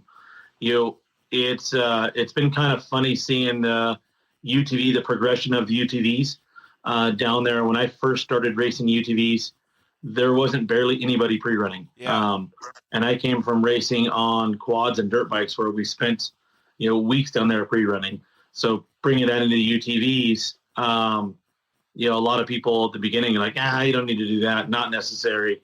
And now you see these teams all have picked it up. Anybody that wants to go fast, they're down there pre-running. It's hard, especially in a race like San Felipe. San Felipe 250, trying to nail all the lines just perfectly. And every day there's new lines that pop up. Yeah. So it's a good time to test your equipment, test your program. Yeah, I agree 100%. And so I started out the week when we were out there, when we saw you a bunch pre-running. We were in chase trucks, or I was in a car and kind of got to check some stuff out. And being on course, you don't see the same things that you can see in the air. And I got the opportunity to be in a helicopter. And when I was in a helicopter, I could totally see the things that you were talking about, because there's not just one or two lines. Like in an enthusiast market, like we know going on trails, you'd be like, oh, we can go on this trail and we can climb up this road. Well, in San Felipe, there's 15 lines all the way across any given part of the desert, right? And then there's some spots where there's only one line.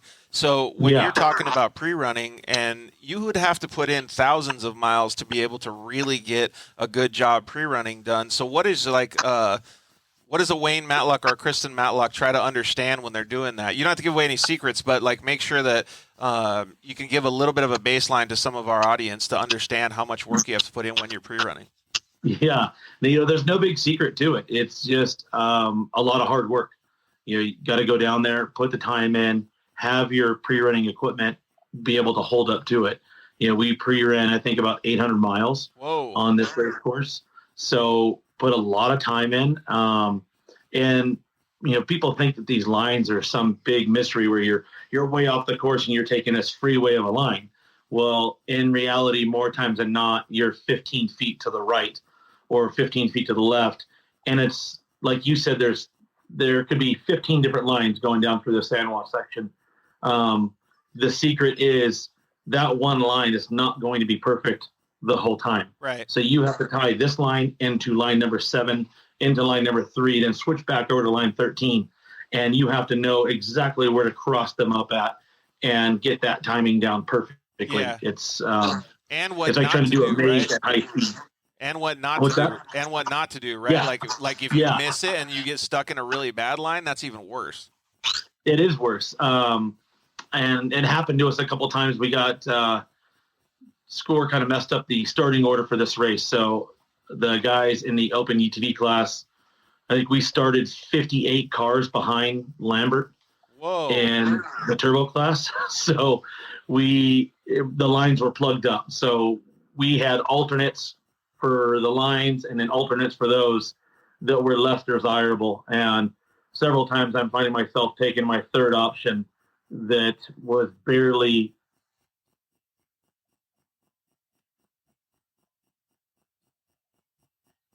Yeah, it says we lost a little bit of audio with Wayne. So there we go. Is it back? Yeah, there you go.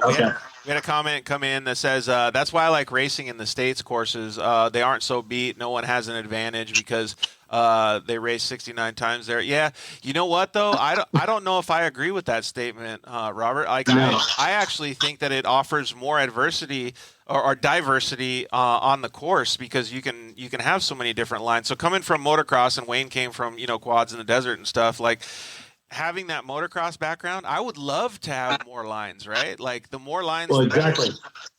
Well, picture it like a motocross track. A wide motocross course is similar to like what you're dealing with in Baja. Right. You have different line choices. You could take different combinations of jumps, stuff like that. Racing in the States, like that comment was, everyone's following the same graded dirt road. Right. And you're playing follow the leader. Nothing against the races in the States. They all have their purpose in this sport. There's no one that has a bigger advantage or disadvantage in Baja. It's just how much time you want to put in. Right. Look at Justin Lambert. It's his second time down here racing San Felipe 250, and he won the Pro Turbo class. Yeah, totally. And I can definitely there's agree with you there. excuses for everything. Yeah, 100%. And I can agree with you on what your comment was too. Like the races in the United States are super badass, but it's just different, right? That's all it is. It's way different. Supercross, it's Supercross, motocross. Vegas to Reno is a different race than San Felipe 250. Yep. Just like Le Mans is a different race than Daytona.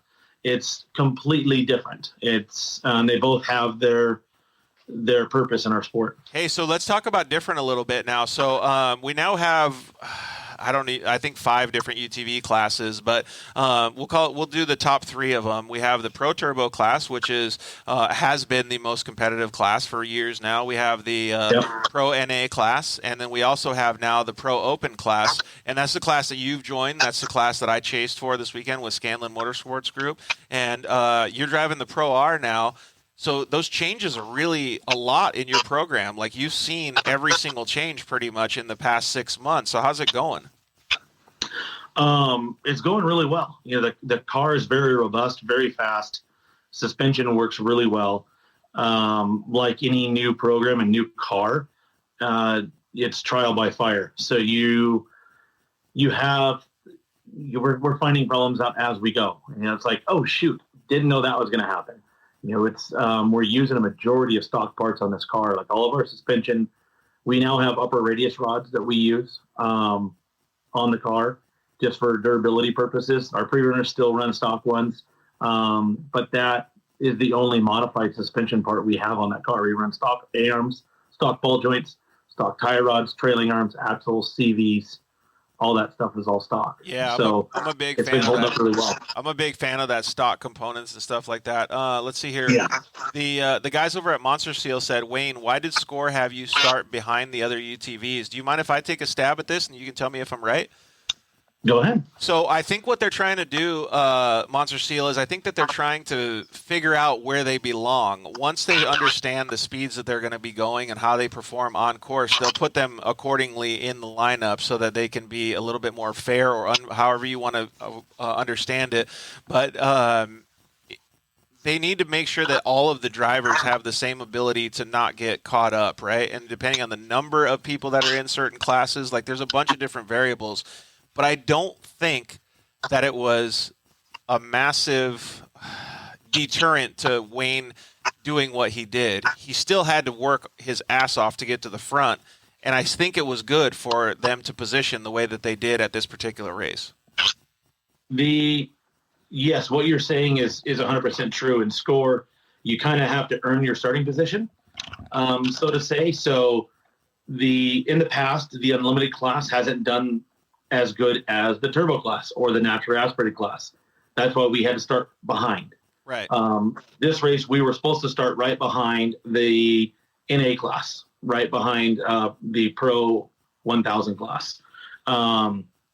Instead, Score had a little hiccup, and they started the 1600 cars, the 7S trucks, the 15 or the 516 bugs in front of us. They started everyone in front of us, and it wasn't supposed to be that way on their website. Even they know, at the finish line, they apologize, but it is what it is. We'll get it figured out, and made us a little meaner off the start. Yeah, I can say but that's this type of stuff that happens. I mean, and the organization did a fantastic job with the whole event. So you gotta, you gotta take it. It is what it is in some cases. Things happen, and they're trying to herd cats there at the starting line, and we filed in and got the job done. It was a lot of people to come through, a lot of traffic, passing the slower cars and stuff like that, as far as like the bugs and the 1600 cars and stuff like that. But luckily it was a race like San Felipe, and there's multiple line choices, and we were able to get by a lot of people. Okay, so we had a comment come in from Caden Mack that said all he knows is that you blew his doors off around race mile 135, and he, with a laughing emoji. But let's take that to the next actual statement or question. So we actually got the opportunity to chase you a little bit while you were coming through. It was probably mid-race somewhere, maybe race mile 80 to 100 or something. But we got to see the car performing, and honestly, man, I was impressed to see it performing so well compared to what I have seen in the past. And I'm not a hater on the Pro R. I love the machine, but I like to see the progress, and you're the one making a lot of progress because you've been driving it for a little while. So how has it been feeling lately when you're getting to operate that vehicle on the race course? When it's on, it's on. The thing with this vehicle is it's so capable that we're able to push the speeds so much higher than we've ever pushed our speeds before, that we run into little things like the shocks got really hot. And that's going to happen. Trophy trucks went through that about 8 to 10 years ago. They were melting the shocks off the back of the trophy trucks. Yep. Because they picked up the speed so much. And, like I was talking to Justin Lambert earlier this morning, and coming up Zoo Road, he said he was doing about 52 miles an hour, and I was doing about 82 miles an hour. Holy smokes. The shocks got really hot, and I regretted doing 82 miles an hour because things just kind of faded out, and we had to take it easy towards the end and just get the car to the finish line. But we're doing things to make that go away, and we'll be working with Fox, getting the things tuned in and getting the temperatures down on this car. Yeah, and that's the development of any type of new vehicle and new program. Like all of this trickles down to better stuff for the end consumer, right? So it's awesome. It's awesome to be able to see that and understand it. Like I would have never ever even thought that happened. You obviously experienced it, and you're showing that we can fix those things. Oh yeah, we've had some issues come up here and there, but majority of them are just simplistic things like, oh shoot, we didn't know that, we didn't know this. But what's your favorite part about the car? Driving it. Dude, they sound so badass. It is just so much fun to drive. The way the car handles and the motor and suspension, like pre-running, I was doing 95 to 100 miles an hour down the lake bed, and not even a care in the world about belt temperatures. Did the same thing in the race. Yeah. I saw 101 on the race car on the lake bed and let off the throttle. It was like, there's no need to push it. So it's just so capable of a car and so much fun to drive. Yeah. And it doesn't have, the limitations that we've had in the past. It's just a lot of fun. Yeah, and I actually heard, unfortunately didn't get to see any of it, but I heard that you guys were able to pass some of the bigger trucks, and you guys were putting some serious speed together. So I'm really interested to see the progression of the platform in the next, I don't know, let's just say 6 to 8 months. By the end of the year, you guys will have most of this stuff dialed, so it'll be pretty sick to see how they do at the and you already have a baseline for the Baja 1000 last year, so to see how you do this year is going to be really cool. Oh, it's going to be night and day difference. This year our goal was to finish with that car. Brand new car. We raced it with stock valving in the shocks. It was bone stock and had no time in that car. So San Felipe, we went to King of the Hammers after that and did really well. We got second overall. Mitchie won that race and he kicked butt in that Pro R. He did really well. We were able to hang on for a second. And then went to the Mint and had some mechanical gremlins. Got those figured out. Went to San Felipe 3 weeks later. Ended up taking the overall. So now we definitely know what we have to work on this car, and it's going to make it that much better than 500. It's so cool to see the progression, though, and what you just explained is what I'm seeing visually. You know what I mean? So I know that a lot of people that are watching have seen the same thing as I have. Let's change the subject a little bit, though. You guys were down there for 10 or plus days. How was it? Like, what was the vibe down there, having everybody come back and all the tens of thousands of people on the Malecon, like all of these fun things, and then to follow that, what was your favorite part? Oh shoot, it was awesome to see everyone down there and seeing a bunch of people pre-running, seeing all the restaurants and taco shops and bars and stuff like that full of people. Yep. The Malecon on race day, it's hard to describe. I mean, you got to see it. The Malecon or the contingency at other races are cool. This one is just awesome. This one's unbelievable. Just the whole vibe you get from San Felipe being on the beach. It doesn't get much better than that. And my favorite part is San Felipe 250 has always been my favorite race. Yep. And this year didn't disappoint. It's fun. It's rough. You have to do your homework and get your lines nailed down. And it's also like the first Baja race of the season. So everyone's down there. Everyone's excited. And it's just a fun vibe. And you got to spend so much time with your family. Hey, how many thousands of stickers did you give away? Because dude, it was insane. Yeah. We lots of stickers. We would drive out of the way. Sometimes you see kids off to the side, playing in a park or playing at school. You just drive down the side road and park. And then as soon as you pull out stickers, the kids just start swarming and running over, and it's awesome to see. Dude, the smiles. It's so much fun putting a smile on their faces. Dude, I couldn't agree more. And that was one of my favorite parts, though, too. So, and it was cool to see you and your family down there just having a good time. So, hey, congratulations again, dude. You really crushed it this time, and we can't wait to see what comes for the rest of the year. Oh, thank you very much. Yeah, we're looking forward to it. All right, throw a shout out to your sponsors, and please tell the kids and the family and Kristen that we said hello. Will do. Our biggest supporters, Polaris Razor, Yokohama Tires, Fox Shocks, Vision Wheels, Rugged Radios. There's a bunch that make this program go around. And more than that is our whole crew. Yeah. Down there. We have people down there for a whole 10 days that we're down there volunteering, helping out. Like you guys were with Craig. It takes a big effort to make a program like this work, and couldn't do it without everyone pitching totally. in. Well, like I said, man, you kicked butt, so congratulations. Thank you. Thank you very much. Appreciate it. We'll see you later, Wayne. Take it easy. See ya. So we're going to get Caden Mack on here in just a second. It was super cool to see, and the vibes at the finish line were so cool, man. Everybody was congratulating each other, taking pictures, handing out more stickers, maybe having a couple beers, refreshments. It was so cool. I don't even know how to explain the vibe, how awesome it was. It was just one of the raddest things that I've seen, because everybody was able to come back together and just have a good time.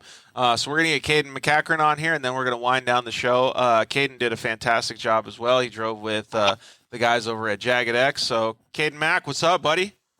Hi, George. How are you? Doing awesome, man. It was good to see you guys last week. You were putting in some serious work with Pops on the pre-running. Of course. That's always the plan when we go down to Mexico. Wayne put it best.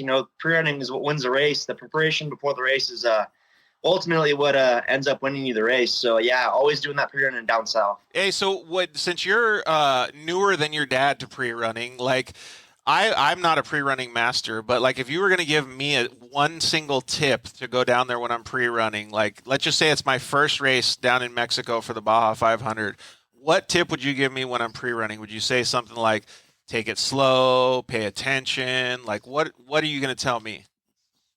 Yeah, all those things. One, make sure, your stuff, your pre-run or whatever you decide to pre-run in is 100% ready to go down south. And has a first aid kit.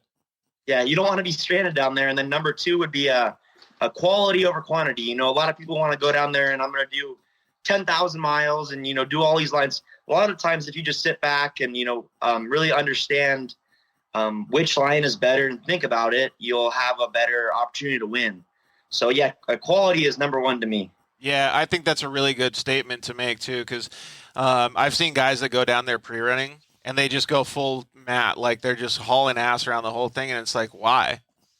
Yeah, even San Felipe this year, it's like we had some like spec trucks act like they were like racing us, and we're in a stock Razor, just cruising through the whoops, and had some people come up, and I almost felt like they were going to nerf us or something. But it's definitely quality over quantity down south. Yeah, it's like a waste of time if you're going that fast. Yeah, and hey, your comment to Caden Wells, I think that would be a good Caden dream team. That would be pretty rad to see you guys team up one of these times. But the whole Risk Racing team and Caden Wells and Corbin, I like a lot of their stuff, and they do things right. Yeah, if it ever happens, I'd love to partner with them, but ultimately I'd like to race on my own. Yeah, totally. I agree with that 100%. But you did get the opportunity to go along with Jagged X again. You've raced with them, I think, twice, 3 times now? We started San Felipe last year, which we won, thankfully, and then we were in the rest of the score season. So there's 4 races last year, so this is my 5th race or 6th race because I did the Mint Flaunter last year with them, and yeah, we've definitely built a relationship and a bond. We understand each other, and that helps a lot. And trying to do well at these races is knowing each other and how each other, work. So, it's always great to be out there with them. Yeah, totally. And it's cool to see you get the opportunity to be able to do that. Like, oh, actually, what place did you guys end up crossing the finish line in? Do you remember? We had a slew of issues, and I think we were eighth in UTV Turbo, but without those issues, I'm sure we would have done quite a bit better. Yeah, so we got to see you a little bit out on course, and it looked like a couple of times guys did have issues, but it looked like for the most part you kept just trucking along and making sure that you got that thing across the finish line, dude. And that's no easy feat. Like, I don't know how to say it or how to explain it just in a visual context like what we're doing right now. I wish that people could understand how tough it is to get across the finish line in one of these races. Yeah, I'm not sure when the Jagged X team started racing in Mexico, but I know it's probably more than 5 years ago for sure, and they have 0 DNFs in Mexico, and that's something that's really not easy to do. And at all, have their stuff set up so if anything happens on course, they'll get to us quick, and they have full-on chase trucks ready to come do some reconnaissance and save us in the desert. Luckily, most of the small issues that we've had have been small, and we're able to limp it into the pits and get it changed real quick. But unfortunately, it's those little issues that take us out of the win. And nowadays, the UTV Turbo class is so competitive. Everybody's going so fast. If you have 1 or 2 issues, you're out. Yeah, dude, everybody's full tilt, right? Yeah, and when you talk about that, that's got to be like refreshing or give confidence to you as a driver, knowing that you have backup wherever you need it, right? Like if you have an issue, it's going to get fixed as quickly as possible. So that's actually pretty meaningful in itself. Yeah, of course. We have 2 chase trucks down there south for the San Felipe race, and man, I saw every time you come to whatever the highway section or anywhere close to the race course that's close to the highway, you see those guys, and sometimes you're shocked that they're able to make it from place to place, but they're definitely out there supporting all those guys. They're in for hard work and devoted to the team, making sure that car gets to the finish line. Yeah, totally. And so you pre-ran with your dad pretty much, I guess, the whole week leading up to it, right? I don't know. Did you put in as many miles as Caden Wells did? He said it was something like 1,600 miles that they did on that course. No, I think our end total was like 950 or something. But good God, maybe on like day 2 or 3, we looked at the odometer on the Razor, or the trip set on the Razor. It said like maybe 450 or 500 miles, and we'd only done 1 full lap of the course, which is 277 miles. So that just shows you like how many times you're going down different lines in the washes and making miles. So that was pretty eye-opening to me, knowing that we put that many miles in with only doing 1 lap of the course. Yeah, that's super cool, though, man. You got to feel good at the end of the day, even though you're so tired. You got to feel good that you're going to eat tacos, and you got to feel good that you put in all your work, right? Yeah, during pre-running for me, my dad in the trophy truck class, pre-running is about time and not totally about making up positions because it's so hard to pass. Yeah. And for me, we started 13th. And last year we started 29th, and we were second on the road at mile 60. So pre-running is definitely, important to be able to get around people. And Wayne said it again best that, you find the really good line, but you need to take time and find that second and third best line because nowadays, 3/4 of that Pro Turbo class is out there pre-running all week, and they know where to go. So you got to know where to go to get around them. And luckily that paid off pretty well. Sometimes I'd wish that we had a different line, but it worked out for the most part. Yeah, totally. And the amount of people that you guys had to move through and everybody else had to, whether it was a slower vehicle, whether you were actually passing for position, like there was so many cars out on course. There was like, at least maybe towards the end of the race after all the carnage that happened out there, like it kind of freed up a little bit. But dude, there was almost somebody every single half mile. Oh yeah. So yeah, off the start, we start in 30-second intervals. So there's, 20 something people in, 12 or 13 minutes for UTV Turbo at least. So, yeah, you go off the course, and within the first 2 miles, you're in somebody's dust. This race, I think we started 13th, and at mile 30, I think we were 4th or 5th on the road. We had a little issues right after that set us back, but that pre-running is super important. Yeah, I agree 100%. And so, how does it work? Like when you're pre-running, so you're pre-running with your dad, and your dad's going to race in the trophy truck class. You got the opportunity to race with the Jagged X guys. Do you learn a lot by what he's telling you, or do you have to gauge it in a different way because you're going to be riding in a different vehicle or driving in a different vehicle for the race? Because it kind of seems like 2 opposite things almost. Yeah, it's 100% different because in the Razor, you kind of want to try to find the smooth lines, even if they're longer.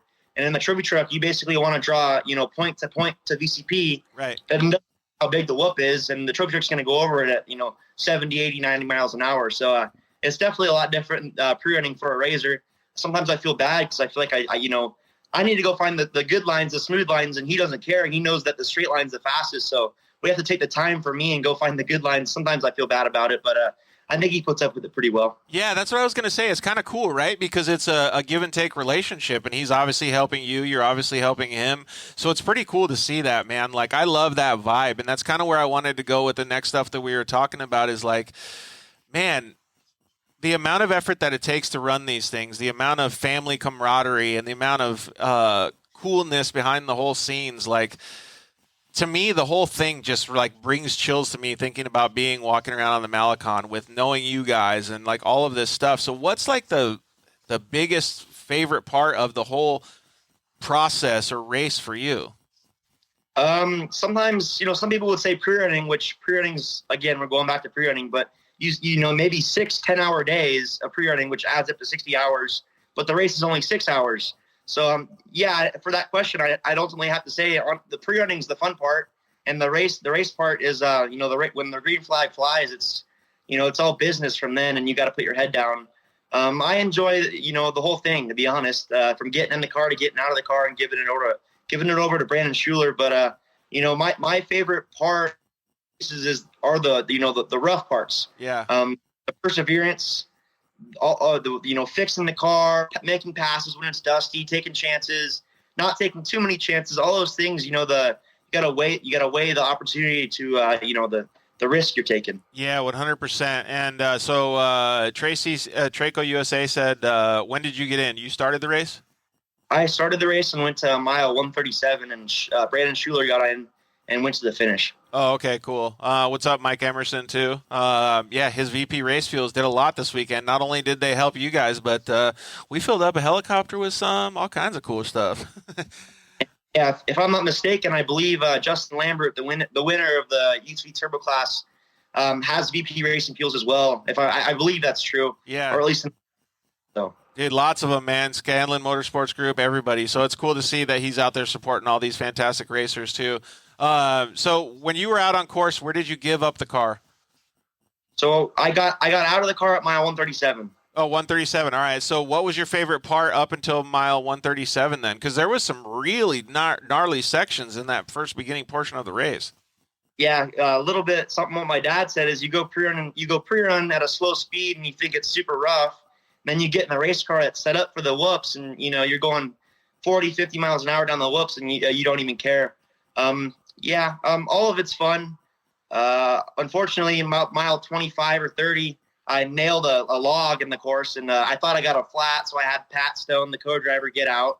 And stupid me, it was hard, and I could have guaranteed it was a flat, but thankfully for BFG tires, it wasn't a flat. He got back in. We lost some position, but thankfully at that point, he had noticed that we torn a CV boot in the left rear axle, so we were able to get it to mile 50 with the axle still in the car. Had the pit crew change it. I think they changed the axle in just about 5 minutes. Nice. From there, we took off down the lake bed, and then going back through the whoops at maybe mile 100. We're hauling through the whoops, and all of a sudden, it sounds like a trophy truck's passing me on the right, and 30 seconds later, we realized the header fell off, or the muffler fell off. Oh, dude, really? Yeah, it's super loud, and it lost 2/3 of its power. So from there on, we never fixed it. It finished the race for mile 100 with no muffler on it. So that really down. Even after that, I think I got out of the car. We were within like 3 minutes or just over 3 minutes of Lambert, the leader, which I was shocked. But I said it in the comments earlier. But Wayne had passed us already at mile 130 just as I got out. So I knew he was doing really good and hopefully winning overall, which he was, and he did. So good for him. Haley just says, yeah, just a cat delete system on it. It was super loud, and maybe it happened at mile 110, and I was getting out at mile 137. So I had, 27 miles of this, roaring sound in my head. But the co-driver, Pat Stone, he had to go the whole race like that. So I felt bad. And he did say at the finish he had a little bit of a headache and his ears were ringing. But I was gonna say, dude, that would be so loud, man. But yeah, like, dude, Baja never ever fails giving that adversity or diversity to people in these racing conditions. So I'm just glad that you guys made it across the finish line, and to see Amber and your dad standing there with such smiles on their faces after they were watching you cross, dude. Like, that stuff, just like I said before, like, brings chills to me, because it's so cool to see. Like, that's my favorite part of any of this racing stuff. Like, you guys getting to the finish line and having everybody be pumped on you. Yeah, unfortunately, we couldn't pull off the back-to-back San Felipe wins, but sometimes in desert racing, you have to get back. You win a race and then you get to the back of the line, and you got to wait till it's your turn again to go win. And hopefully at the Baja 500 in June, it's our turn again. Which I have really good. I'm really confident that we can go win that race in June, and that's the plan. That's what we're gonna do. Just keep striving for more, dude. Always look for the next one, right? Well, I'm proud of you. I think you did a fantastic job. I'm proud of your dad for doing a fantastic job too. And just to see how hard everybody works is super, super cool, man. Throw a shout out to all the people that helped you over the weekend. First of all, Jagged X Racing. Last year around this time, BFG and I and Jagged X Racing have put a plan together to team up to run the score season. That went very successfully, in my opinion, last year, and thankfully I was invited back this year. So the Jagged X Racing team, everybody that comes down with them, they take time away from their families, time away from work. They're using their vacation time to come down south and help us try to win these races. BF Goodrich Tires, Fox Shocks, that is San Felipe. Everybody knows how beat up the courses, and with all these new guys pre-running now, it gets super torn up just a couple days before the race. And Fox Shocks, they're super smooth through the whoops. Jagged has some other sponsors, OMF Wheels, super strong wheels. But, everybody that helps us get out there is, big effort from everybody. Yeah, totally, dude. You guys have a fantastic program. And with all the different things that have been changing, with your dad's trophy truck program and, you finding rides and excelling in your career for the future, it's just really cool to see, man. Like, I know that you want so much in your racing career, but I know that, like, deep down, you're just doing a good job, dude. You're making right decisions, and you got a good path to follow. So keep doing your due diligence, dude, because you're kicking ass. Yep, I'm trying to get in every race car I can, and I think from now, before the Baja 500, I have 2 works races and hopefully some right seat opportunities with Brent Fox and the 6100 in the Best of Desert Legacy Series. So keep getting my feet wet in the desert and gaining experience, and hopefully we can go smoke all these guys at the 500. Dude, yeah, that'll be sick, right? Hey, are you racing your RS1 then? At the 500? No, for the races that you have coming up, the works races? Works races, yeah. I'll be back in my Polaris Racer RS1. That car it's the same car I started racing with in 2019. It has a ton of race wins on it, and it's been really good to me. Super strong car, and I love those cars. Anybody that hasn't gotten a chance to get in the Holes RS1, they need to try to do it, because they're just like little go-karts, and they take a beating. Dude, RS1s are so fun, man. I love those cars. All right, dude, like I said, you kicked ass, man, so keep doing what you're doing, and tell your family I said hello too. Thank you, George. We'll see you in Baja. All right, sounds good. Later, buddy. See ya. All right, so we have the final task of the night. We are going to give this bad boy away. So we're going to get John Lewis on real quick at Desert Squadron. I'm going to invite him real quick and see if he wants to come join us. Let's see here. And then we can give this bad boy away. So hopefully you guys are watching and hanging out. Whoever wanted to win this bad boy, these things are super cool. So we'll get we'll get John on here. We'll have him explain a little bit about the product, and then you guys can. Thanks, dude. Appreciate it, Dusty Summit. John Lewis, what's up, dude? Desert Squadron George. In the house. How are you? Good, buddy. How you doing? Good. Let me bring you up on the screen. All right. So before we give this bad boy away, we're going to scroll through the Instagram comments and stuff, but let's tell everybody what this thing is called and what's inside here, and I'll open it up while you describe it. So this one here is our Liberator trauma kit, and what that one is it's kind of a pretty well-rounded kit for just about anybody, but we made sure we included things that were going to be essential for racers and pit crews. So within it, as we go through it here, you'll see. Yeah, let me preface this by saying I'm a big safety guy. So everything that John is doing to help you guys out and to help the industry out, please go and at least check out his website. If you don't win, go buy some products from him. These things are badass, and they can help literally, quite literally, save lives while you guys are out there on course. Even if you're not a racer, you can go out on a trail and stuff, and you can save a whole bunch of lives and really, get somebody fixed up. So, all right, what's in here? Absolutely. So in that top portion, you've got anything from a splint, you've got rolled gauze, you have stuff in there to help treat a burn. There is what's called a hemostatic gauze, which actually helps clot the blood if you have a big cut. Down in the bottom portion, you have a basic elastic tourniquet. So hopefully you'll never need that one, but it's there just in case. Everything from your little minor boo-boos, cuts and scrapes, all that stuff. You've got the little kids that run around. It's great for that. So all that stuff's in there. And then up there in the pouch, you've got your elastic band and emergency blankets and tape to kind of hold everything together. And heaven forbid, that cute little CPR mask up there. That, again, something that you hope you never really need anything in there, but you'll be glad you had it if you did. Dude, totally. And so all this stuff comes in. What's one of my favorite parts is this is one of your bigger ones, I know, but this is still such I don't know what you want to call it, a compact form factor. Like, okay, so look at it compared to the size of my head. I got a big head, but this thing is small. I mean, like this thing, you could easily fit this in a baseball cap, right? Like, so these things they can pretty much be tucked away anywhere in your side by side. Like, John doesn't sponsor the show or anything. I'm just a massive fan of his products. I love the things that he's doing for the industry. So I strongly suggest that you guys go out and support him, but even more so, support the people around you, because you can fix them if they really need it. So, all right, you ready to give this bad boy away? Sure. And actually, just real quick, because I know racers are real big on, weight savings and things like that. These things fully loaded are only 2 pounds. Oh, if you can't afford 2 pounds in your car, you need to look elsewhere to save that weight. So yeah, exactly. Maybe shave a couple tacos off your weekly diet. I would. Man, all them tacos. So all right. So let's see here. So you want to just do it the same way we normally do it? We'll just bring up the comments and I'll spin it, and then you can tell me when to stop, and we'll pick a winner.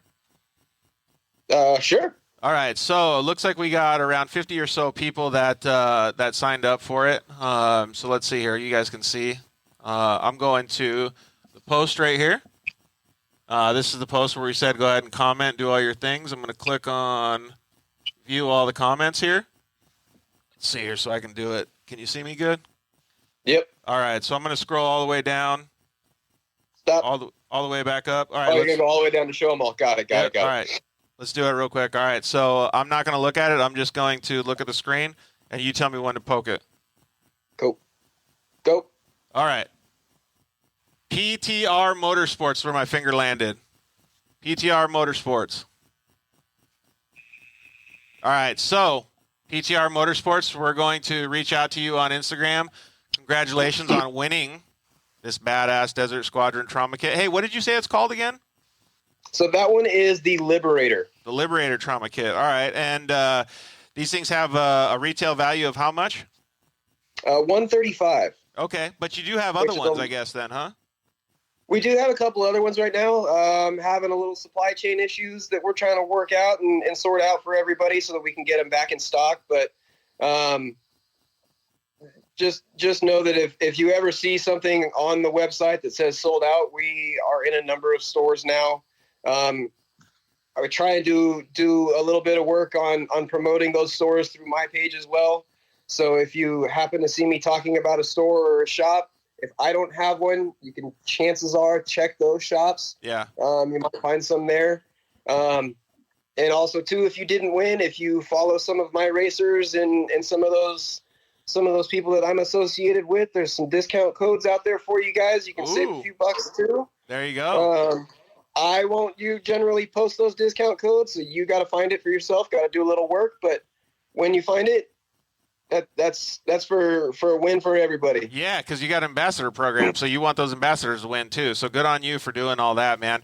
Thank you very much for supporting the whole community. PTR Motorsports already commented in. Hell yeah. So congratulations, you guys, for winning this bad boy.